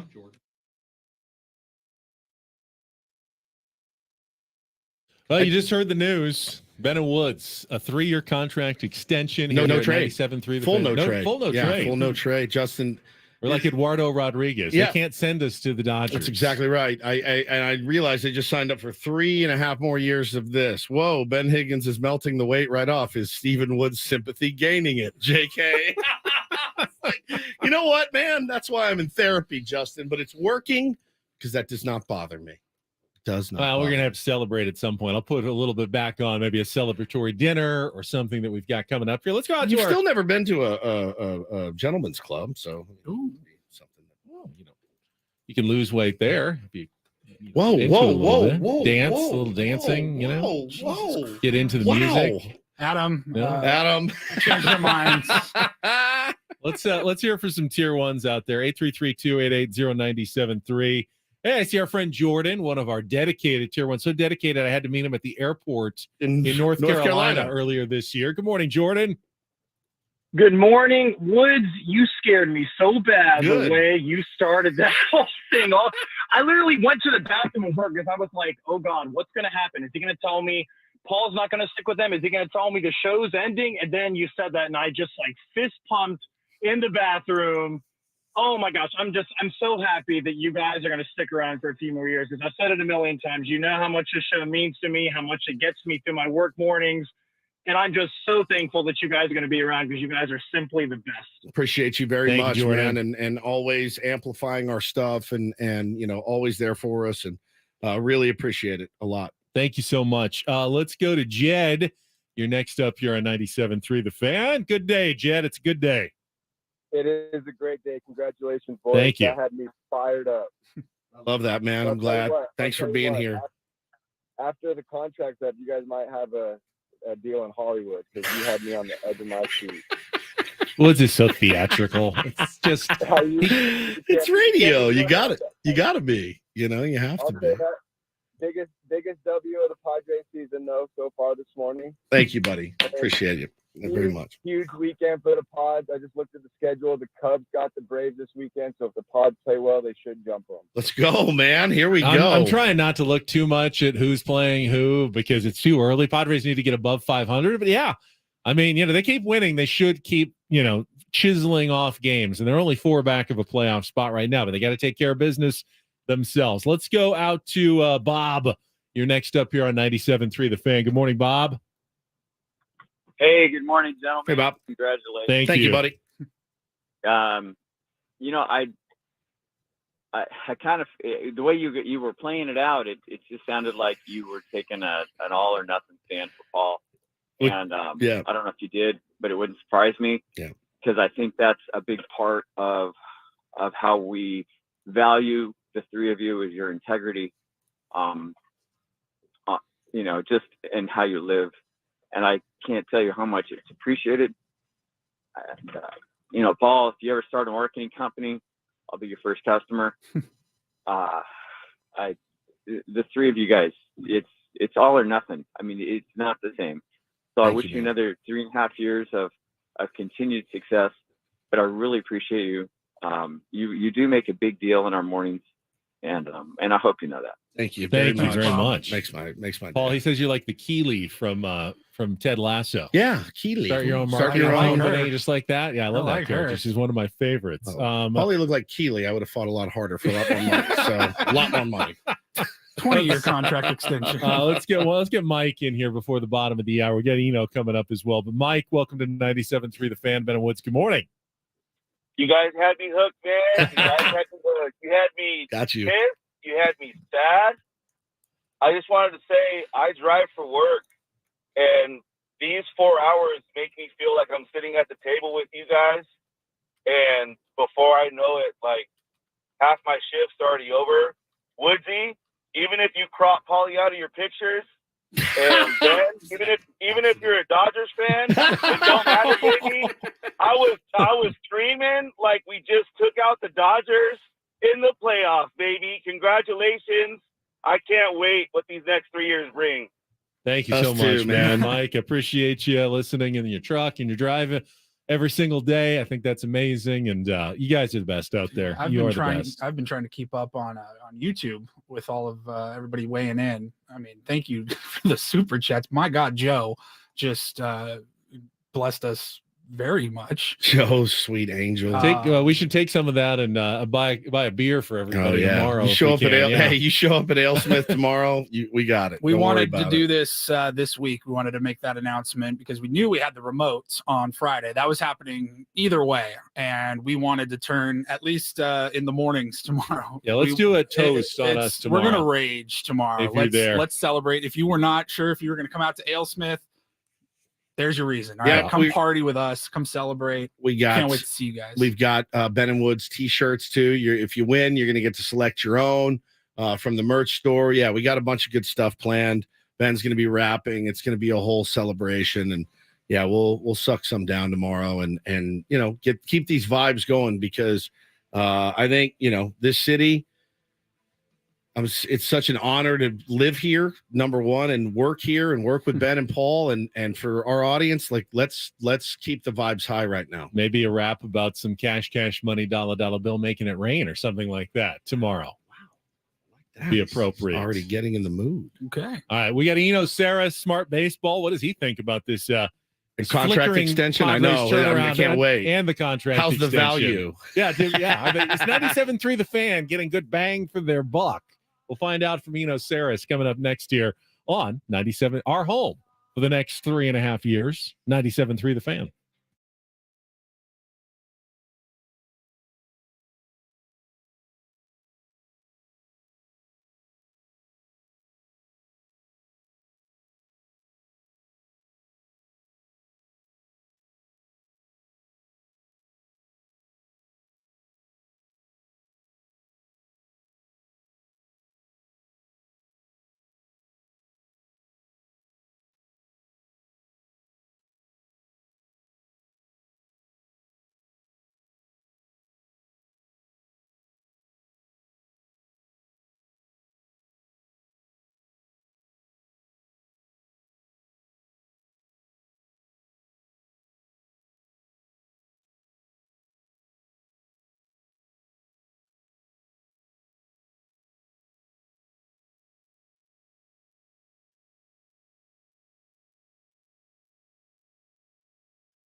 Trying to keep up with all the social media chatter right now about our new 3-year contract extension. If you missed it, just announced that we are going to be here on 97.3 The Fan, talking Padres and more through the year 2026.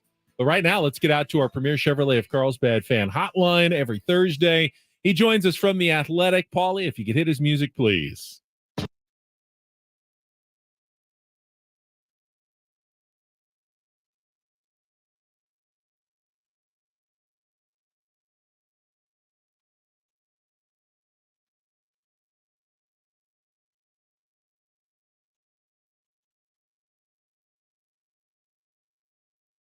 Kind of on the spot here, Eno, but can we get you to commit for another 3 years as well of Thursday appearances? Congratulations, guys. Thank you, buddy. Deserve it. Thanks so much, man. Appreciate it. You've been a huge part of it, man. We so enjoy our conversations with you every week. And I know I always come away either feeling hopeful or a lot smarter about what I've just learned. And, watching the Padres offense recently, the other night notwithstanding, I guess. I mean, it played really well in the Texas series. It's Coors Field, certainly, but you still got to put that round ball on that round bat and hit it really, really hard, and they've been doing that. Well, thanks to Soto has been really a revelation. I saw that since May 1st, he has like an 1100 OPS. So, he's been really on fire, and it's been for a while. It's not just Colorado. He's actually now a point above his career OPS for the season. So the Padres finally getting the Juan Soto that the Washington Nationals have. I want to ask you, though, about what impact you expect from the moves they made at the trade deadline. Adding G-Man Choi, Garrett Cooper. We just saw Scott Barlow in the bullpen yesterday. And, of course, baseball's oldest player, Rich Hill, going to join the back end of the Padres starting rotation.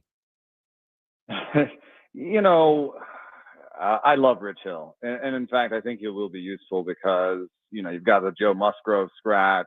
You've got Michael Walker coming back.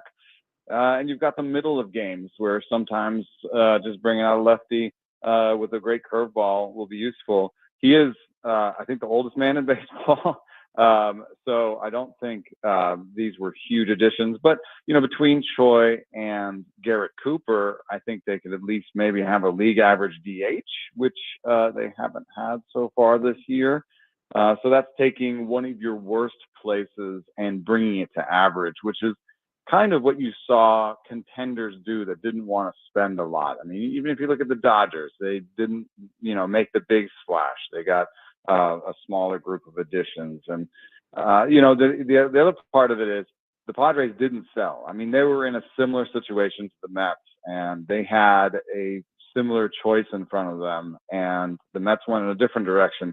By not selling, the Padres do advance a little bit because teams in front of them sold, teams with different projections for the rest of the season. Like the Cardinals had a decent projection for the rest of the season, but after selling, they fell to the bottom 10. And so you have, at least when it comes to projected production, by not selling, you actually, can gain some ranks. I wanted to ask you, talking to Eno Saris here on Ben and Woods this morning. One of the other guys that we got back is Scott Barlow, and certainly looked pretty good in Coors Field yesterday. I know he had a couple of good years, and then this year has just not gone well for him. What are you seeing out of Scott Barlow, and do you look at that as a really good piece for the Padres in there? It's been woeful at times, their bullpen. Well, I'm really happy that Suarez is back, and I think between Barlow and Hill, I think you're Rich Hill, but also Tim Hill. I think what you're doing is giving yourself a lot of options for like the sixth inning, because that's the games are like, I think I don't have the stat right on the top of my brain, but the sixth inning is crucial for teams. That's when you're getting the third time through the order, quote unquote, which it's also just the beginning of the bullpen, and it's hard to have a reliever that is not a 7th, 8th, 9th inning reliever that's also really good, that's better than your starting pitcher third time through the order. That's why the 6th inning is so crucial. And, just having more options there. Barlow, I think, has lost his command a little bit, but that's one of those things that sometimes can right ship pretty quickly. Well, especially after Blake Snell has gone 5, struck out 11, walked 6, stranded 8, and given up 0 runs, as he seems to do in every single out. Now, that's not sustainable. Even Blake says, hey, if I keep walking guys, they're going to score. I know they're not scoring, but they're going to score. Yet it seems like every outing, it's the same Blake Snell. It's 100 pitches, 4 or 5 walks, 8, 9, 10 strikeouts. No runs or 1 run or it's unearned. I mean, it's a pretty incredible run he's on right now. I hate to say it, but it's part of why teams, baseball, generally pitchers are fetishizing strikeouts because, you can't advance a runner with a strikeout. The batting average on a strikeout is 0. And so even if you did put a guy on first, even if you put 2 guys on with walks, if you can then strike out the side, you get out scot clean, So, it is part of why teams love strikeouts. What did you make of some of the other moves at the trade deadline, and specifically, I guess, some of the inaction from teams like the Twins? The Orioles added Flaherty late. There were some teams you look at and you go, "What were you guys waiting for?" And out of those, like, what were your thoughts on that? Yeah, I was surprised the Twins didn't get in. The one thing position-wise that was available at the deadline was right-handed outfielders. You had Mark Canha, Tommy Pham, and Randall Grichuk that all moved at the deadline, did not move for big prices, and would have helped the Twins because they have a collection of left-handed outfielders and maybe could have used a right-hander that had some thump to mix in that. But otherwise, their staff is pretty well built. And I think so Derek Falvey, the GM for the Twins, came out and said, really the guys in that room just have to play better. Yeah. And I hate that from one angle, which is I hate that he's sort of absolving himself of responsibility. Yeah, because they did nothing, right? Yeah, right. Yeah, it's not on me. They have to play better. So, I hate that aspect of it. But some part of it is true. Buxton and Correa have to play better, and they're the stars, and they haven't played up to their either their contracts or the back of their baseball cards, whatever you want to call it. So, those guys can play better. They'll do better. Also, it's an interesting division. I think I would have gone for it more if I were the Twins because you can win a division. You're not a wild card contender. You can win the division. You saw the Guardians right across from you selling in the middle of a fight for the division. Yes. I think. Well, if I'm a player too, I would take umbrage with that and say, okay, well, the Braves have a really good lineup and they've improved, and the Rays have a good lineup and they've improved, and all of these other teams that are competing for a division, they went out and did something. Like what that rationale of like, well, just play better. It doesn't sit with me very well if I'm a player at all. And those guys, trust me, Correa, those guys, they know they need to play better. It's also okay to get help at the deadline. That's what the deadline is for. Yeah, and every World Series winner has had not a major acquisition, but has an acquisition that played for them in the World Series. It does seem to be something that you have to do. That's a low bar, though. I mean, one thing that pissed me off was the Giants sort of saying we didn't make 0 moves. We added AJ Pollock, and I'm like, dude, that was a waiver claim. Yeah. You cannot tell me any different. That was if you had waited 2 days, he would have been DFA'd. You could have just claimed him. So, I thought, it can be deflating, I think, Sure. to the teams, Absolutely. the players a little bit. We're got close to 60 wins. We're fighting the Dodgers for the division, and we're number 1 in the wild card. And you got us AJ Pollock, man. I know there's at least one player who's saying that right now. So, I didn't like that. The one thing that I thought that the Reds and Orioles should have done, and this, I don't blame them so much because this takes a lot of gumption and nether fortitude downstairs.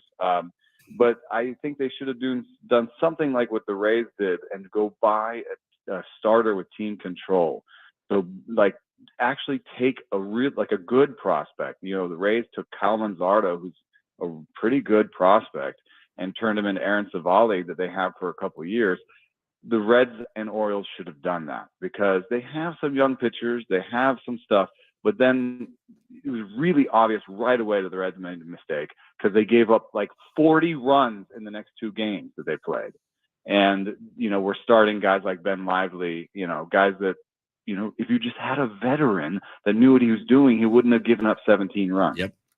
So, and Lively went on the IL right afterwards, and they have to be like, well, who's next?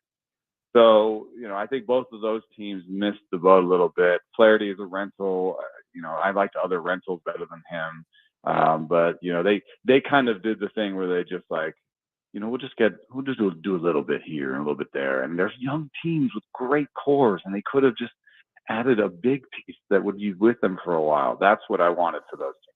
Talking to Eno Saris from The Athletic, and just following up on that comment you made about the Giants and even the Reds. Padres are 4 games out of a playoff spot. It's the closest they've been in a month and a half. They're only 6 games out of the wild card lead where the Giants are right now. So as you look at those teams ahead of them, Giants, Phillies, Brewers/Reds, whoever's in second in the NL Central at the time, Marlins, Diamondbacks, and Cubs, which of those teams are the most ripe to be caught, that didn't do enough, that are trending in the wrong direction in your mind, that the Padres could have a good shot of catching here in the final 2 months of the season? All of them. All of them. All of them. Cubs are hot right now. They are. Yeah, but are they a really good team? I mean, like Stroman just went on the IL, and Taillon hasn't been great, and so what's their starting situation? You can take any one of those teams, pick a portion of it, like I just did with the Cubs starting rotation, and be like, well, what about this? This is a glaring hole. And I actually don't think you can do that with the Padres. I've been saying this all year, but if you just look at projections, if you look at talent, if you look at their groupings, like what part of the Padres would you point to right now and be like, this is a big problem? I don't see it. I would not even the 5th starter, because you're like, well, it's Walker or Hill, or it's somebody that's a credible major leaguer.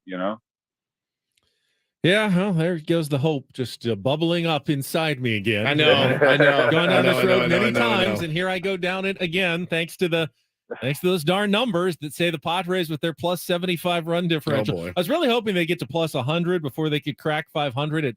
It might not happen here, because if they win the next game by less than 25, look they'll at get run there. Differentials. They'll have the best run differential of all those teams you mentioned. I mean, Cubs actually are plus 77, but that helps. The last 2 days have helped immensely on their run differential. Right, scoring 40 runs on the Reds. It's insane.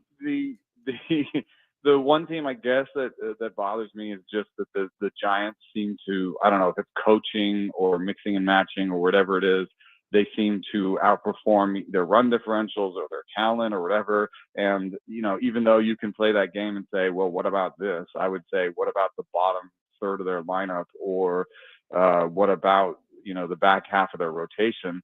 They just be like, okay, well, we're just going to have this guy pitch 2 innings, this guy pitch 3 innings, and we're going to win 4-3. And you're just like, how did you do that? They beat Zach Gallen the other day. And I was just like, with the Brandon Crawford homer to dead center, I thought Brandon Crawford was done. So, the Giants are a little bit scary. But, there's 2 wild cards, and, you just have to beat out, all of them but one. Well, we are celebrating our new contract tomorrow morning at AleSmith. I doubt you can make it down that quickly, but if you do, first beer's on us if we see you down there tomorrow. Someone drink just a little Smith, like a shot of their Speedway Stout with the coffee. The Vietnamese. Yeah, that's a good one. Oh, that's a really good one. Thank you. We'll talk to you next Thursday. Save that clip. Save that for the out of context, Saris bit we're going to do. Thank you, buddy. Thanks, Eno. That was Eno Saris, sponsored by 7 Mile Casino, featuring all of your favorite table games like California-style blackjack, poker, and baccarat. Just 7 minutes from the ballpark. All guests appearing on our Premier Chevrolet of Carlsbad fan hotline. Save money the right way with Premier Chevrolet of Carlsbad. Visit them today in the Carlsbad Auto Mall. Chevrolet, find new roads. Don't go away. Back after a quick check of traffic here on 97.3 The Fan. Premier Cadillac of Carlsbad Traffic Center, part of the Premier Auto family. Here's Kelly Danick. Traffic at a crawl into Hillcrest this morning, guys, all due to this injury accident involving a car and a motorcycle, South 163, just past Robinson. That left lane is blocked. Also going to find on the South 5 coastline right before La Costa. Collision has been cleared over the right shoulder. And Kelly Danick with Ben and Woods, San Diego's #1 sports station, 97.3 The Fan. You know, one area where the Padres have never, or at least not in a long time, have had good luck is in which division they play in. Yeah. Now, they did in the mid 2000s, when they won their last two division titles in 2005 and 2006, it helped a lot that the Dodgers were down, Giants didn't do much, Diamondbacks were bad, Rockies were bad, and they won the divisions. The Padres were playing in the AL Central right now. I mean, they'd be the overwhelming favorites to win the division at this point, but because they've had to play and build themselves up in an era where the Dodgers are expecting to pretty much win 100 plus every single year, that division championship is such a tough avenue for them.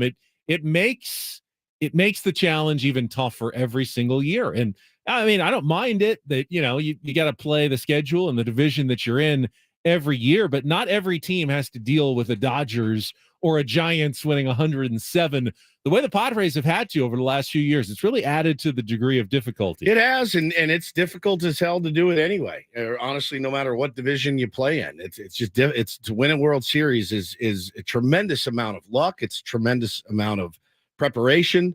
It's a tremendous amount of making all the right decisions at the right time. It is very, very, very difficult to do.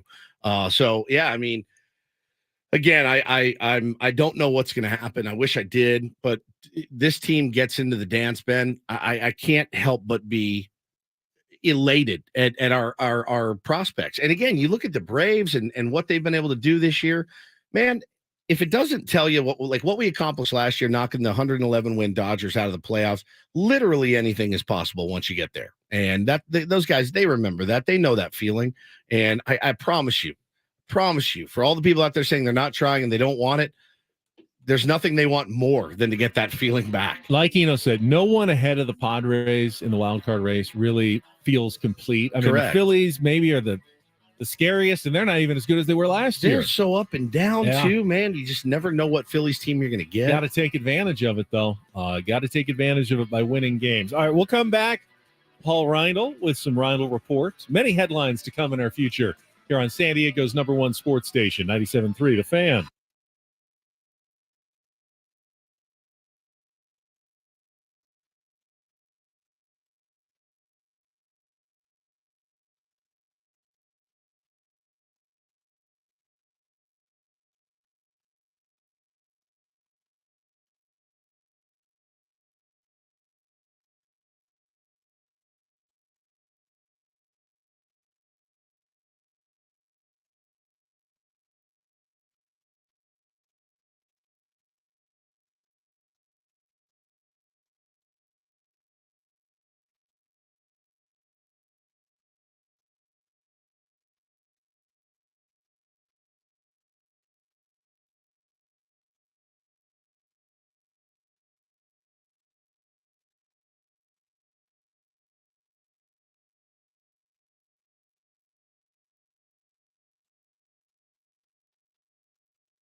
So how'd that request for a 3-hour show go in our contract negotiations? Yeah, not good. Not good. We'll still be here for 4. Yeah. Fought hard, but you can't win them all. Couldn't Woods. get everything. You man. cannot Thanks a win lot, them all. Paulie. Jeez, dude. Either Paul or a 3-hour yeah, show. that's what they said. They actually said, "All right, you take your pick." Paul stays. I wasn't kidding when I told you guys it was a 50-50 Or chance. 3-hour show, and I said, "All right." Even I was like, I can't hope those guys. Paulie would go, "You idiots, dude! I could have been out of here, and you would have had 3 hours." I'm kind of bummed that there's no game tonight. It's probably a good thing. Padres need to reset their bullpen after 2 bullpen days, and I think it'll be nice for the new acquisitions. They can get a little, settled into Petco Park. Yeah. Maybe go down there today, get their lockers all set. Maybe check out the cages, get out on the field a little bit, take some fly balls, take some BP, whatever they need to do to get acclimated. So it's probably a good thing. I just feel like you want to keep rolling here. People are feeling good about the Padres. Got to wait until tomorrow night, though.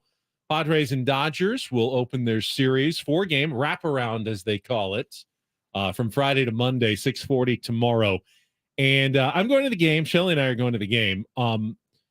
We got a couple of seats. They're up at the top, and I know Shell doesn't love the heights up there, so we were thinking, and this is kind of fun. I know people do this. Spend more of the game kind of exploring Petco Park and walking around. And I was wondering, people who do that, what's your recommendation of, like, you go to the Western Metal Building and spend time in there? Or I thought that sushi bar down the left field line always looks really cool. A tough scene for somebody without a press pass. Yeah, you're gonna have to really, really get your hands dirty out there. I know, but I mean, I don't pay for your hot dog. Exactly, but I mean, or maybe my sushi. I don't know what Or we're maybe going to your do. Just looking around, and I know that's one of the perks of Petco Park is it's a that phenomenal you don't place have to do that. sit in your seat for 9 innings to enjoy the game. They got sight lines, you walk, you see everywhere. They got monitors throughout the ballpark, even if you're not looking at the field. And I thought we'd experience or try to experience the game that way for a change, because I'm usually a sit in my seat. Bro, I watched a 9 innings kind of guy. But we watched Hannah and I watched a playoff game. So did me and Megan. Out in Gallagher on the big screen, which was insane. Like, I bought her a Gallagher Square ticket. Yeah. We ended up just walking. We watched a little bit from the third base line, went down the first base line, wherever you could find some standing. I paced on the little kids field, and I think it was on a Friday night, so they turned that kids field into a bar, and so I was pacing back and forth. Party of the park. I'm pacing back and forth, watching the game in Petco Park on the big screen. Ended up walking around and kind of poking my head in different places. I've done that 1,000 times. I like to move. Me in my seat. Anybody that watches this YouTube, this is torture for me. If I could stand up and walk, I usually hate getting up even to go to the concession stand. I want to get before the game starts. Anything I'm going to eat, I have it already. And then I'm sitting there until the game's over or I leave. I mean, if I could do this show on a wireless mic, walking back and forth in this room, you guys would lose your minds, because that's exactly what I would do. So sitting in a seat for me isn't always ideal, usually accompanied by a 5 and a 2-year-old. You're the stand-up comedian who wanders around the stage the whole time. So anyway, you guys from out of town? Really? Good to see you. Boy, your arm's tired. Yeah, I'm a mover. I always have been. I'm a fidgeter. I'm more of a lecture and stay at the podium sort of guy. I can't do it, man. So, and especially in a tense, like it's the Dodgers game 1. I don't know how you're gonna be walking it's gonna drive you crazy. Yes, because you want to watch. I know people enjoy it though, and I thought game. you gotta try a different experience from time to time. Are you angling for some tier 1 to trade you out tickets? No. I think we're looking forward to. Well, it's not a bad idea. I mean, I'm not opposed to it, but fine, Ben. Have my 100-level seats. I'll take your upper deck. Thanks for staying on the radio. You have lost all that weight. That's so you deserve it. I don't want to, get blown off the top of Petco Park in a stiff breeze, like a kite. Yeah, 100%. No, it's. I mean, strap in, man. Friday night Dodgers Padre game. Oh my God. I wonder how many lots Dodgers fans. There's always lots. There is always lots. The secondary. It wasn't market, in the playoffs last year. No, playoffs was different, but yeah. I mean, it's going to be a lot. I mean, I think there's a lot that live here. I think when the Padres lost to the Pirates last week, people were losing some hope. They might have relented, and if Dodger fan, you want to come down. Now I feel like you want this place packed with. This is a big series. This is a huge series now. Buddy, you I've want to pack seen with as many Padres fans as possible. But I've seen an absolute load of tickets on sale. A load of tickets on sale. And on social media and stuff. So I get it. It's it's one of those snowball effects because like when the Chargers and the Raiders would used to play. Shut up about the Chargers. With the Chargers. Well, you knew there'd be some Raiders fans there. But then that made more Chargers fans go, well, I don't want to go because I know there's going to be 5,000 Raiders fans there. And then all of a sudden, well, now there's 10,000. Well, now I even want to go less.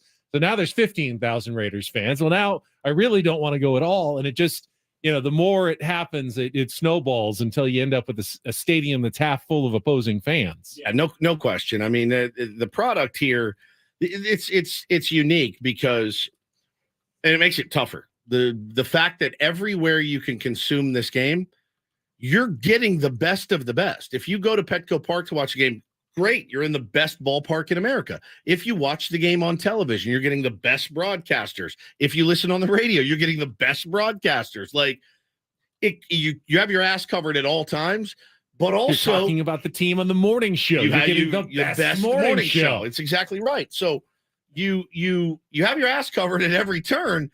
But man, you find your preferences after a while of like, ooh, and yeah, I mean, I'm gonna go on Monday, which is the day game. My best friend in the world, the guy in Wichita who I went to see last year. You guys all remember the story on the side of the road. He's coming in with his whole family. They're going from the airport to the game. He owns the bars, there, the right? pizza joints. Ziggy's Pizza in Wichita, the best, simply the best pizza. So he's coming in town. So I'm going to go down and meet him for that. But yeah, a Monday day game for a Dodgers series is about all I can handle. It's about all I can handle. Yeah. All right, let's get to some headlines. It's time for the Reindl Report. And get things started here with our today's edition of the Reindl Report. Now tuned into the greatest. Welcome to the Reindl Report with Paul Reindl. Hi, Paul. All right. 2 stories from the world of sports that we haven't gotten to yet. We'll start off in Major League Baseball. And 1 story that you didn't know you needed. Are you laughing, biatch? It's the Reindl Report. Hey, Paul, how you doing? Okay, how are you? On 97.3 The Fan. Are you ready to bless the mood? I need some help, please. That was good. Can I get a oh yeah? All right. Now, Spencer in the chat wants Ben to know. Ben, just remember, the seats are the same size. They'll just feel bigger to you now. Yeah. They'll feel bigger to you. You'll be more roomy. Okay. Good to know. I don't need a seat now. That's true. Around. I wonder, how long is the Reindl Report open going to be in 3.5 more years? I mean, 2-segment. Yeah, it's just going to. It's 9:05. It's time for the Reindl Report. We'll get to the first headline about 9:37. Nothing but drops.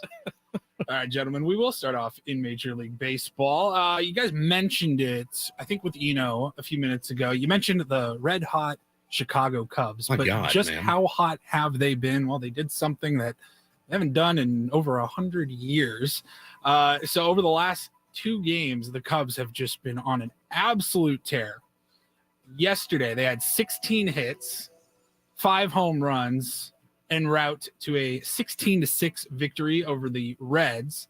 That gave them 36 runs in their past 2 games. That is the most for their franchise over in a single season since 1897. Yeah, they're not an expansion team. No. They've been around for a while. They're one of the OGs, and they have not put up numbers like they've put up this week. It surprised me. 125 years. I mean, you figure like you'd have 2 days at Wrigley Field where like the Gales were just blowing straight out, where they might have had like back-to-back 22-run games at some point. Well, they said the wind was blowing in from the south, so they said it was pushing the ball out. But still, I mean, you're seeing Jeimer Candelario got 8 hits in his first 2 games. Like, hey, Chicago, it's great to be here. Here's 8 knocks. G-Man, Garrett, that would be great. We'd love to see that.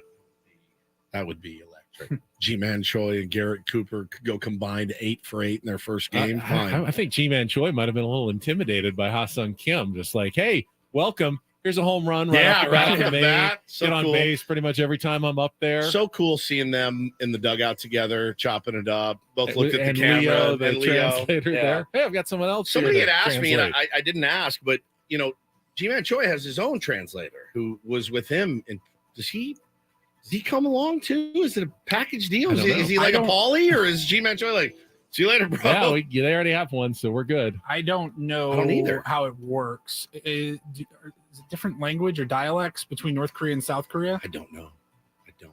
Is one of them from North Korea? I thought He-Man Choi. I didn't know anyone came from North Korea. Like ever? Well, I mean, it's hard to get out of that country, isn't it? I saw that on, I guess it was on Twitter, I think. He was the first Korean baseball player, and then Ha-Sung Kim followed. I think they're both South Korean. He didn't play in the league. He didn't play in the KBO. He just came straight over here and played. Straight over. But they're both from South Korea. Okay. All right. Next up, bizarre story in track and field. So the headline reads: Somalian sports minister apologizes for slow 100-meter university games sprinter. Okay. So Somalia's sports minister, which I don't know what that title exactly means, but I kind of like it, had to publicly apologize this week and ordered that the chairwoman of the National Track and Field Federation be suspended after what appeared to be an untrained female sprinter represented their country at the World University Games in China and took more than 20 seconds to finish a 100-meter race. Got their bag. I would also take more than 20 seconds to finish a 100-meter race. Sports minister said he did not know how this 20-year-old girl was even selected to compete. Like, what's the average 100-meter time? I mean, world-class times are like 10 to 11 seconds for women. So probably, I mean, you got to... 10 to 11 seconds. Yeah. So double that. Yeah. In 100 meter, I mean, you're barely getting off the blocks, and everyone has already finished. Could you do 100 meters in 20 seconds, though? I don't think so. I'm very slow. I mean, how far is 100 meters? It's a football field, essentially. Oh, God. Yeah. I could do that in 20. End zone, like goal line to goal line? Yeah, I mean, meters, I think, are slightly longer. It's a little longer than a it's more like football field. closer to 110. 328 feet. So it's pretty much end zone all the way through end zone. End zone through end zone. 320. Could you do that in 20 seconds? Time is so different when you're running. Oh, takes forever. I don't know. I don't know if I could do it in 20. I think that's pretty fast. Sorry. Somebody does that in 10 seconds? Oh, God. Well, the Olympic champions do. Fair enough. This person was twice as slow. 100 meters in 20 seconds. Sounds like a Ben and Woods bet to me. I've got the over. You got the over? Yeah, for me. For you. 20 seconds. Easily make that come true. Doesn't feel like a long time, but it would feel like an eternity. I when would you're roll running. my ankle. Unquestionably. Absolutely. Unquestionably. How far would you make it? 60 yards. Let's go down to Snapdragon Stadium right now. Sold. All right, and finally, one of my favorite parts of the Rhino Report: fun jobs. I'm trying to help you guys out. I thought you were done looking for a job. What's this? It's not for me. Okay. I'm trying to help you. It's news you can use. Third job. Got a job here for a full-time pizza influencer. Okay. We're not talking like $1,500 or something like that. We're talking $110,000 a year salary to be a pizza influencer. So it's for a pizza delivery app called Slice, and they are looking for a social media marketing role influencer. And you're going to be doing videos, you're going to be doing reviews, you're going to be on Instagram, TikTok, all of that. You're going to be traveling. If you like pizza, if you like money, this could be for you. Sounds like a pretty good job. It actually traveling does. around eating pizza You think and you can then do this? posting about Job it. duties: recording, editing, and starring in 3 pizza-themed videos a week. Interview pizza shop owners. Run contests and giveaways. How's it going? Crust. What makes your crust so good? Yeah. Man? It's the water, of course. You can apply through their website. Slice is the name of the pizza delivery app. Is it SLICE or is it the modern SLC, like without vowels? Slice. They kept the vowels. Salt Lake City. Slice. SLICE. Okay. If you're looking Or they to can make fancy it up SLYCE. Yes. Slice. 401k, medical, dental, and they pay for all the pizza that you have to taste. That's fantastic. That's a great gig. Somebody's going to be very, very pleased when they land that gig. No kidding. Favorite local pizza? Oh man, We've talked about this like before. Corner's great. Corner's North. I love Amazing. Luigi's is one of my favorites Luigi's is bomb. down south. Really, really We good. do Corner a lot. Woodstocks. I like Urban a lot too. Their sauce is my Tribute favorite. is terrific. A little more upscale, but that's the one that Carlos Quentin's one of the That's not for me, investors then. in. Very good. We can't go there. So Domino's, Is he on Hannah's list? Oh yeah. Yeah. Do you ever played baseball? Then you're on Hannah's Yeah. list, pretty much. Urban She's got Pizza. She's got her eyes on the new guy who pitched in El Paso last night. Sean Johnson Reynolds. Where was my Freudian mind? slip there? Woods. He made his debut last night. Sean Reynolds. Shane Reynolds used to pitch for the Astros. This is Sean Reynolds. He's taller than Shane Reynolds. He's 6'5", 6'8". Yeah, he's a beast. Comes in last night. Looks like Scan. Yeah, comes in last night and like Scan, strikes out the side in his debut. I like that. I like that very much. Yeah, an option if they do need to call someone up. Now he's only been a pitcher for a couple of Sean years. Reynolds. That's what we said. I think you said Shane. You said Shane Johnson. It's Sean Reynolds. Can't you see why they extended me another 3.5 years here? It's going to be a lot of what was he? Googling. Now, he was a on the air. position player, though. Yeah, he's only been pitching for a couple of years. He was like a first baseman, and that's pretty amazing. I texted Skip Schumacher about him and said, I've seen Garrett Cooper play. What can you tell Garrett about Cooper was him? an all-star. Yeah, I didn't he even was. realize that. I mean, partly because they didn't have a lot of choices, but I didn't realize that. I won't tell you all of Skip's message, but he basically said you guys are going to love him. He's got a big personality, and he said he is a horse. He's a horse. Next spring training, we're going to have Like a a good workhorse. conversation, I think, with Sean Reynolds in Peoria. Yeah, I like it. And maybe we'll see him this year. Who knows? Or maybe that's depth for next season. One way or another, though, more of an important acquisition than maybe we considered. All right, let's get the phone lines back open. We had a ton of people who wanted to call in when we made our announcement. The 3-year Ben and Woods contract extension here at 97.3 The Fan. You Excited. can join us 833-288-0973. Kind of crazy. Speaking of the Marlins, did you see their game yesterday? Yeah, it was incredible. That I was watched a crazy the one end of it. as Trey well. Turner is in the chamber Yeah, we'll get to in that Philly. coming up next after a check of traffic here on 97.3 The Fan.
All right, don't forget, we will be live tomorrow at Ale Smith Brewing, celebrating our new deal and celebrating the Padres. It's the anniversary of Tony Gwynn's 2,000th and 3,000 hits this weekend. It all gets started 6 a.m. We're there 6 to 10. Then Coach comes in. Then Gwynn and Chris giving away tickets to see the Padres, Guns N' Roses tickets, SeaWorld tickets. So join us at Ale Smith tomorrow for a day of beer, celebration, and Padres talk. Toast our new deal. We'd love to see you out there tomorrow morning. Miramar. It's right there off of Miramar Road, Ale Smith Court, I believe it is, just across kind of like golf course and the military base right there. The pyramid. Yep, Look just for past big the pyramid. Yeah, if you're coming from the west. Yep. Or just before the pyramid if Correct. you're coming from the east.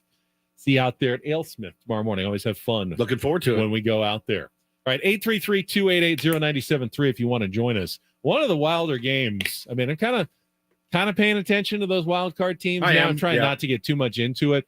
Kind of does it with the Phillies and the Marlins. I mean, someone's going to lose, someone's going to win. They're both ahead of the Padres, but yesterday's game was crazy. The Phillies were up 5-0. The Marlins rallied back. Josh Bell hit a home run in his debut for the Marlins. Chaz Chisholm hit He hit a ball. I think it was back-to-back on back-to-back pitches. They get to extra innings. The Phillies score 2 in the top of the 10th. I think they got a home run. The Marlins come back, and it looks like it's over. They're 1 out away from losing. Ground ball right at Trey Turner, and just whiffs it. I mean, just takes it off to the side. He goes right through him, ties the game. I think they both scored 1 in the 11th again. It happened again, and then the Marlins loaded the bases in the bottom of the 11th after the Phillies didn't score. Got a little blooper to score the winning run. 9-8, a big win for the Marlins, who have been kind of free-falling a little bit since even before the All-Star break. After that great start, they've really come crashing down to earth. But the Phillies remain very inconsistent. The Giants, they won yesterday. They've taken 2 out of 3 from the Diamondbacks. The Diamondbacks will try to get the split today of that 4-game series, but the Diamondbacks they went from well into first place to now out of a wild card spot completely because they have been playing so poorly as of late. I mean, no one is really wanting to run away from this thing, and the Cubs and the Padres have been the 2 teams that have played the best essentially since the start of July in the National League. Yeah, it's crazy too. They did a graphic on the 4 shortstops that were in highest demand last year. Dansby Swanson far exceeding everyone, and it was Dansby, Xander, Correa, and Turner. And it's the top 2 are Dansby and Xander. That goes to show you as bad as Xander has been at times. Correa and Turner have been worse. And it is just, I mean, he is just getting killed in Philly, just killed. So, I mean, he's one of the better players. And, you know, is that the adjustment to a new city? What is it? Like, it's not, maybe he's not healthy. You just never know, but holy cow, man. Dansby Swanson's having a monster season for the Chicago Cubs. If you had asked me to rank those at the beginning of the season, I probably would have put him 3rd. I probably would have still had Correa at the bottom because he's just been banged up for years. And there was a reason why he signed with 4 teams or something in the offseason. There's a reason behind all of that. But, man, I would not have had Dansby Swanson as the top. And he's just been amazing. Yeah, I mean, you know, we haven't been completely enthralled with Xander Bogaerts and what he's given the Padres. I was surprised. I saw this morning he's hitting like 320 since the All-Star break, but not a lot of extra base hits. Now, yesterday seemed like he was driving the ball, seeing a little better. Well, everyone really was. I mean, Tatis was one of the biggest slumping guys the Padres have had, but it felt like he was close. He's hit some balls hard into, you know, line drive outs in the outfield lately, and you felt absolute tank. You felt like he's getting close, and then he finally gets there. Now, I wanted to please, for the love of God, stay fair. That reminded me, I wanted to set an over/under, and I don't think we can do a $10 bet because it's a little too far out. But if you had to put an over/under on career home runs for Fernando Tatis Jr., boy, he's the 4th fastest. He did 368 games to get to 100. Only 3 players in baseball history have gotten to 100 career home runs faster. One of them is actually on the San Diego Padres. Do you know who it is? Juan Soto. No. Manny Machado. No. Gary Sanchez. Gary That's Sanchez. right. I saw that too. Is one of the 3. That's who right. Is ahead God, of, he did 50 in 1 year. Aaron Judge and is behind Tatis, I think. Who was it? Ryan Howard, I think, was the fastest to 100 home God, he runs. was a But monster. He was a beast. you got 100. You're 24 years old. You're signed a 14-year deal to play with the Padres. I mean, what are we looking at? I mean, is 600 too high of an over/under? I mean, you can't ever say, oh, this guy's definitely going to be one of the top 10 home run hitters of all time. But I mean, if you said 400, I'd say, well, over easy. I mean, over 4. Yeah, over 4. He's definitely going over 4. So you said only 3 other players have gotten faster to 100 home runs. Have done that. So than Fernando Tatis Jr. Obviously, guys have gotten over 600 at a slower start to their career. It's just so hard to account for like any durability concerns or issues with injuries or anything like that. It's so hard to predict. I have no idea. If you told me he was going to hit 700, I would be like, it was Ryan Howard did it in 325 games. Pete Alonso did it in 347. Gary Sanchez in 355. Fernando in his 362nd game yesterday, and Aaron Judge's 5th at 371 games for fastest to 100 career home runs. Think about all the friggin' games that Tatis missed. Suspension, injury. I mean, now those in games those don't count. Oh, those don't count. It's he the would have number still of played. games. He would still played. Yeah. I mean, he could have done it at a younger age. You can make a point about staying in a groove and 100%. and just playing 360 games or whatever straight through with minimal days off. I mean, that did eat into his career, missing an entire season plus another 20 games plus half of his first season. He could be 24. He could be 100. He could be 140, 145 right now. Now he would have played, 500 games, but he'd be that much further to wherever he's going to end up at the end of his career in total home runs. 500 club for Fernando Tatis Jr. How many swipes does he have? How many does he have this year? I mean, he's second on the team to Ha-Seong Kim, I believe. With the new rules, the disengagements and the bigger bases, you feel like there's going to be stolen bases out there. At some point, though, you also want to make sure he stays healthy. And 17 stolen bases this year. Career, let's see, it's not 68, not 70. Oh, she's 69? 69. Career stolen bases. That's nice. That's very nice. So if he does that every 4 years or so, I mean, 500 might be, I don't know, he'll get to 500 stolen bases, but definitely can get to 500 home runs. I mean, he's well on pace for that at this point. Guys don't traditionally steal more bases the older they get. No. 833-288-0973. Final segment of Ben and Woods coming up next on San Diego's #1 sports station, 97.3 The Fan.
Got a couple of new messages on Twitter.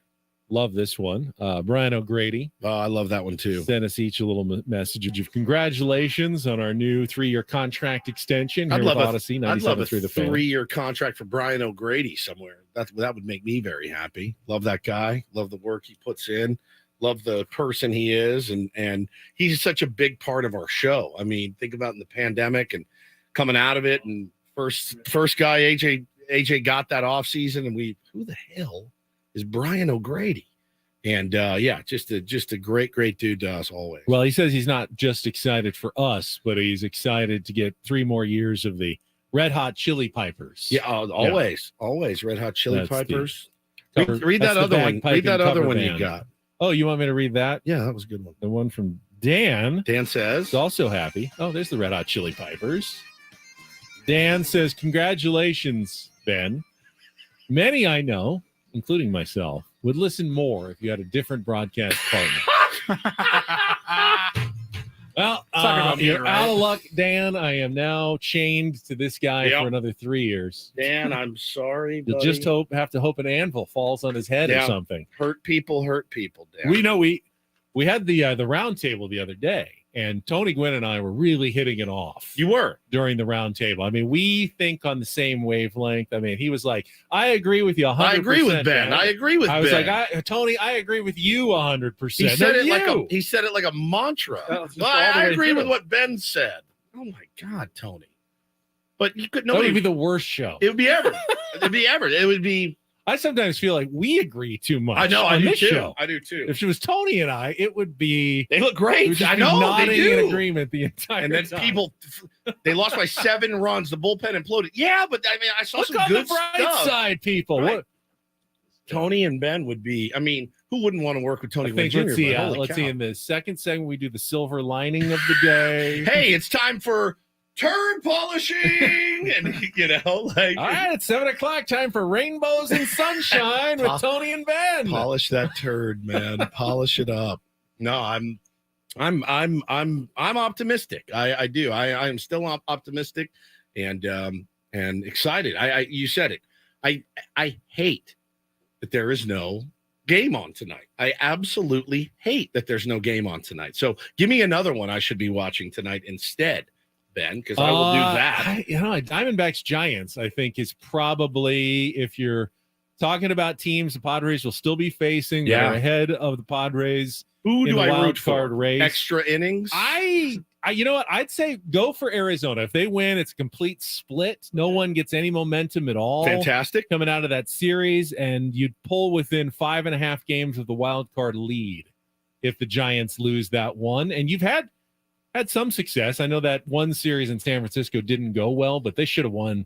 They should have won 3 of those 4 games at least. Plus, they took the 2 in Mexico City. I like the chances for the Padres to gain ground on both of those teams coming up here the rest of the season. Okay. So that's one you can look for. I think the Marlins and Phillies have one more. We just talked about the crazy game that they played yesterday. Yeah, they play I think they're playing right now, actually. They got an early one today, so they're wrapping up their series. And then Oakland and Los Angeles. I mean, obviously we'll see if the curse of that we talked about earlier of the Dodgers playing Viva Las Vegas on the stadium organ last night is going to come back to haunt them. I wonder if the guys in the UT today will call for the president of the Dodgers to go deliver. Didn't he want Peter Seidler to do a press conference the next day after we posted a 2-second crying Kershaw meme? Isn't that what they called for? Something like that, yeah. Yeah, a public apology. A public apology. Didn't and press Bob Melvin conference. go over and say, sorry, I'm To not sure Clayton. for what? Yeah, he can say, I'm not sure for what. We're sorry. Clayton can handle it. Clayton gets enough. I think there's enough respect for Clayton Kershaw in his career you can post that and be okay with it. To play Viva Las Vegas at your stadium with the team that's there moving to Las Vegas is about as low as it gets. So I'll be looking for that article from the UT today calling for the Dodgers to do a public apology and press conference and handshaking meet and greet, maybe an ice cream social. Got a couple of debuts with new teams. Max Scherzer will make his first start with the Rangers against the White Sox later this morning. And Jack Flaherty will take the mound for the Baltimore Orioles in Toronto. That's a noon start. Oh, and it's a Shohei Ohtani pitching night as well for the Los Angeles Angels as they take on the Seattle Mariners tonight up at the Big A in Anaheim. Yeah, Giolito yesterday got roughed up. 9 runs. Like, oh my God, that's so rough. It can happen. It could happen to Rich Hill. It could happen. Just because you traded for someone doesn't automatically mean they're going to be perfect. I mean, Scott Barlow was.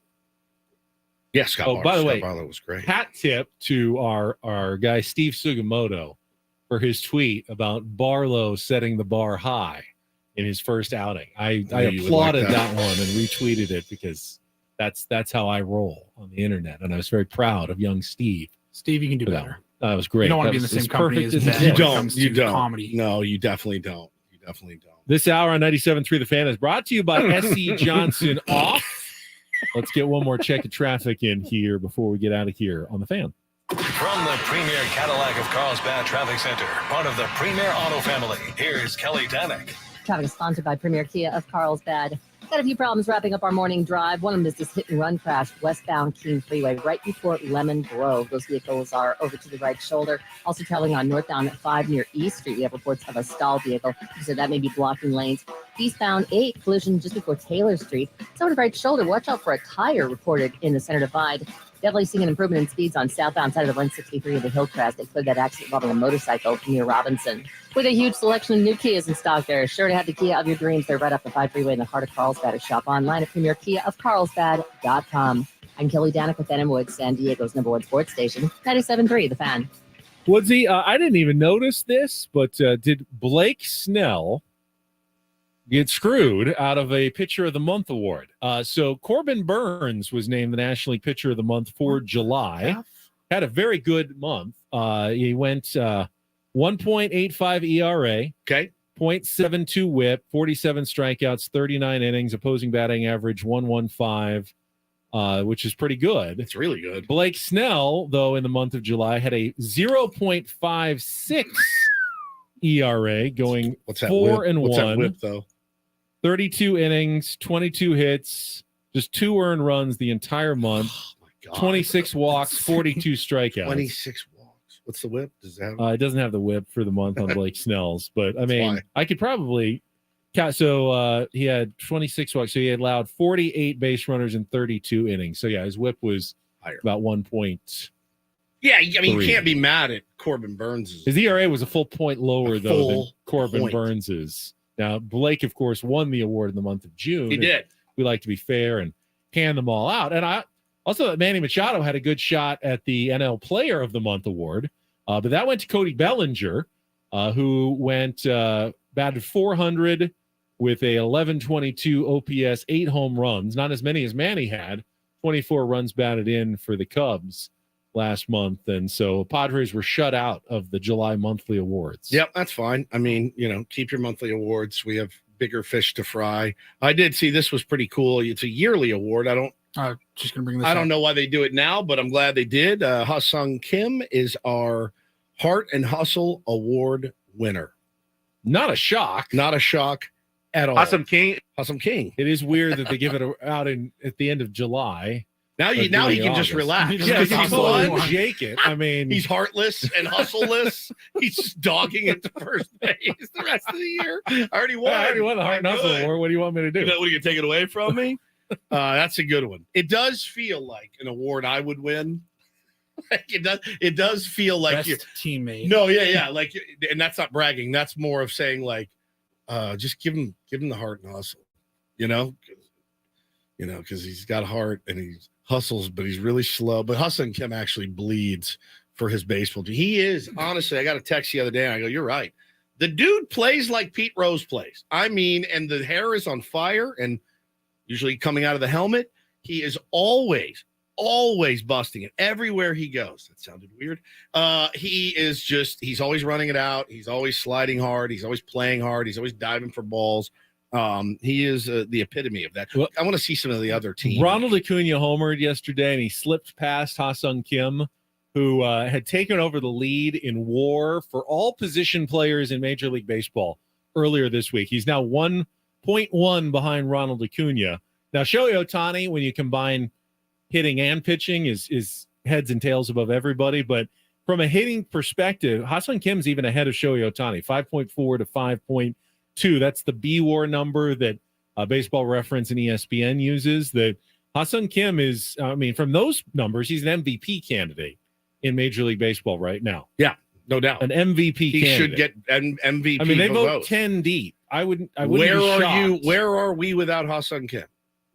If he definitely got some down ballot, at least. He won't get the credit that WAR gives him, but he may get a couple of down ballot MVP votes at the end of the year, not just for heart and hustle, for the actual most valuable player in the National League this year. I'm confused as to what's going on with Matt Carpenter right now, though. There's pieces coming out and there's internal discussions right here. Discussions are going on internally regarding Matt Carpenter's future. The 37-year-old designated hitter has hardly played, has not performed when he has. He could be designated for assignment in the coming days, but there's a thought by some in the organization that he has value as a leader and potential pinch hitter. Then make him a hitting coach. make him a game planner. Make him a fungo hitter. I don't know why if you're not going to play him, and when you do play him, he hasn't been effective. Is it it's 12, right? $12 million? Is that the reason that he's still sitting on the bench? You don't want to just at this point it'd be about $7.5 more million that you'd eat. Was it 2 years? 2 years, 6 each. Okay. So 2 years, 12 total. Here's the argument. I'm not saying I believe in the argument, but I can make the argument. Padres aren't going to need every guy on their bench right now. They're playing mostly starters. They got to, they just added 2 guys. So they're going to have trouble getting into the lineup, and often enough as it is in G-Man Choi and Garrett Cooper. But then you could get another outfielder. You could bring up Sugar, and Sugar can pinch run. He could play defense. Matt Carpenter provides. Matt Batten's still here and can absolutely provide that role as well. He's an infielder though, mostly. But in terms of pinch running and stuff, yeah. You could bring up Gamble, who's not a great fielder, but is hot right now. There are options. However, here's the argument. We haven't seen it, but within the last 12 months, Matt Carpenter was like the hottest baseball player in the world. Yeah. Do you keep a guy around just in the off chance? What if he does click in and can go on a tear and all of a sudden can you afford to give him home runs? Well, but can you afford to give him those at bats after adding G-Man Choi? How will you ever know if he's ever How hot? will you know? That's the thing. And I'll tell you But what, Benny, I don't want to see. No one's getting those at bats.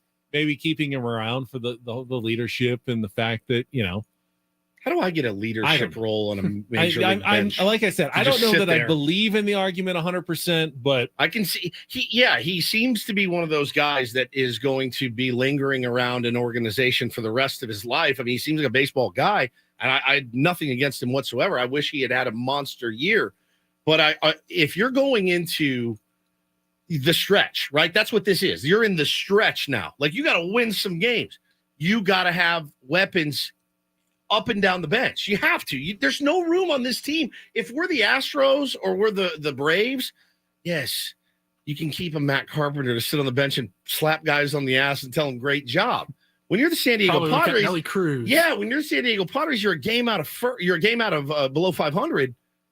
Bro, I would say every position's valuable. That's just how I feel. It's so different in the designated hitter. If this was the old National League, absolutely, he's got to go. Even so. But still, Benny, all right. In order to have that streak that you're talking about, that takes what? ABs. What is it? Consistent ABs. Yeah. Are you willing to run Matt Carpenter out there the next 4 nights against the Dodgers to hope he gets hot? I'm not. No. Doesn't provide anything defensively. I can slap asses with the best of them. They ain't giving me $6 million. I also hear people going, well, why were you so against Eric Hosmer being here? He's a great clubhouse guy, yet you're okay with Matt Carpenter staying. I feel like there's more self-awareness on the part of Matt Carpenter than there was Eric Hosmer. That bothered me for some reason, that Eric Hosmer never really saw the value that was declining in his game, and Matt Carpenter absolutely sees it. The quotes that you see, I get it. I've been around enough. I know what the end kind of looks like. Yeah, this is what it's looking like, unfortunately. I don't know why I like that humility and that humanness of it is always appealing when it comes to Matt Carpenter. But you're right. You can't play him enough to ever get him hot. Matt Carpenter, the human, is fantastic. He'll sit there, and you could say, hey, looks really good in the batting cages. I mean, his stroke looks great. Should we give him a shot tonight as a DH? What? Nothing. Save it. Say what? The stroke looks great. Mark it down. Yeah, so I don't know, dude. I will stand by the point that when you're as far back as we are and games are of utmost importance. I mean, bro, we were winning 11-1 yesterday. He didn't get a look. Nor did G-Man Choi, nor did Garrett Cooper. Those guys just flew into town. I know. Matt Carpenter was there, icy hot, knee brace. Luis Garcia got a look and with a 10-run lead. So if you're not going to throw him in Colorado, mind you, throw him in Colorado to get a couple of ABs while you're up a lot. I mean, you didn't get up a lot until the ninth Until the inning. ninth. So there really wasn't any time to, throw in a bunch of stuff. It was a game. It was a 4-1 game, wasn't it? Until the ninth inning. That game was not as lopsided all the way through as the final score. Once it was 9-1, give the dude a look at some point if you're going to use him. What better time? And Grant, what if he gets a knock? It's not going to turn his whole season around. But you wonder, man. Like, that's a serious move that probably needs to be made. All guests on Ben Woods appear on the Premier Chevrolet of Carlsbad Fan Hotline. Save money the right way with Premier Chevrolet of Carlsbad. Visit them today in the Carlsbad Auto Mall. Chevrolet, find new roads. We are at AleSmith tomorrow morning. We'll see you out there at Miramar bright and early, 6 a.m. Toast our new contract. Yeah, buddy. Celebrate with us. Have a great rest of your Thursday. Coach coming up next right here on San Diego's #1 sports station, 97 The Fan.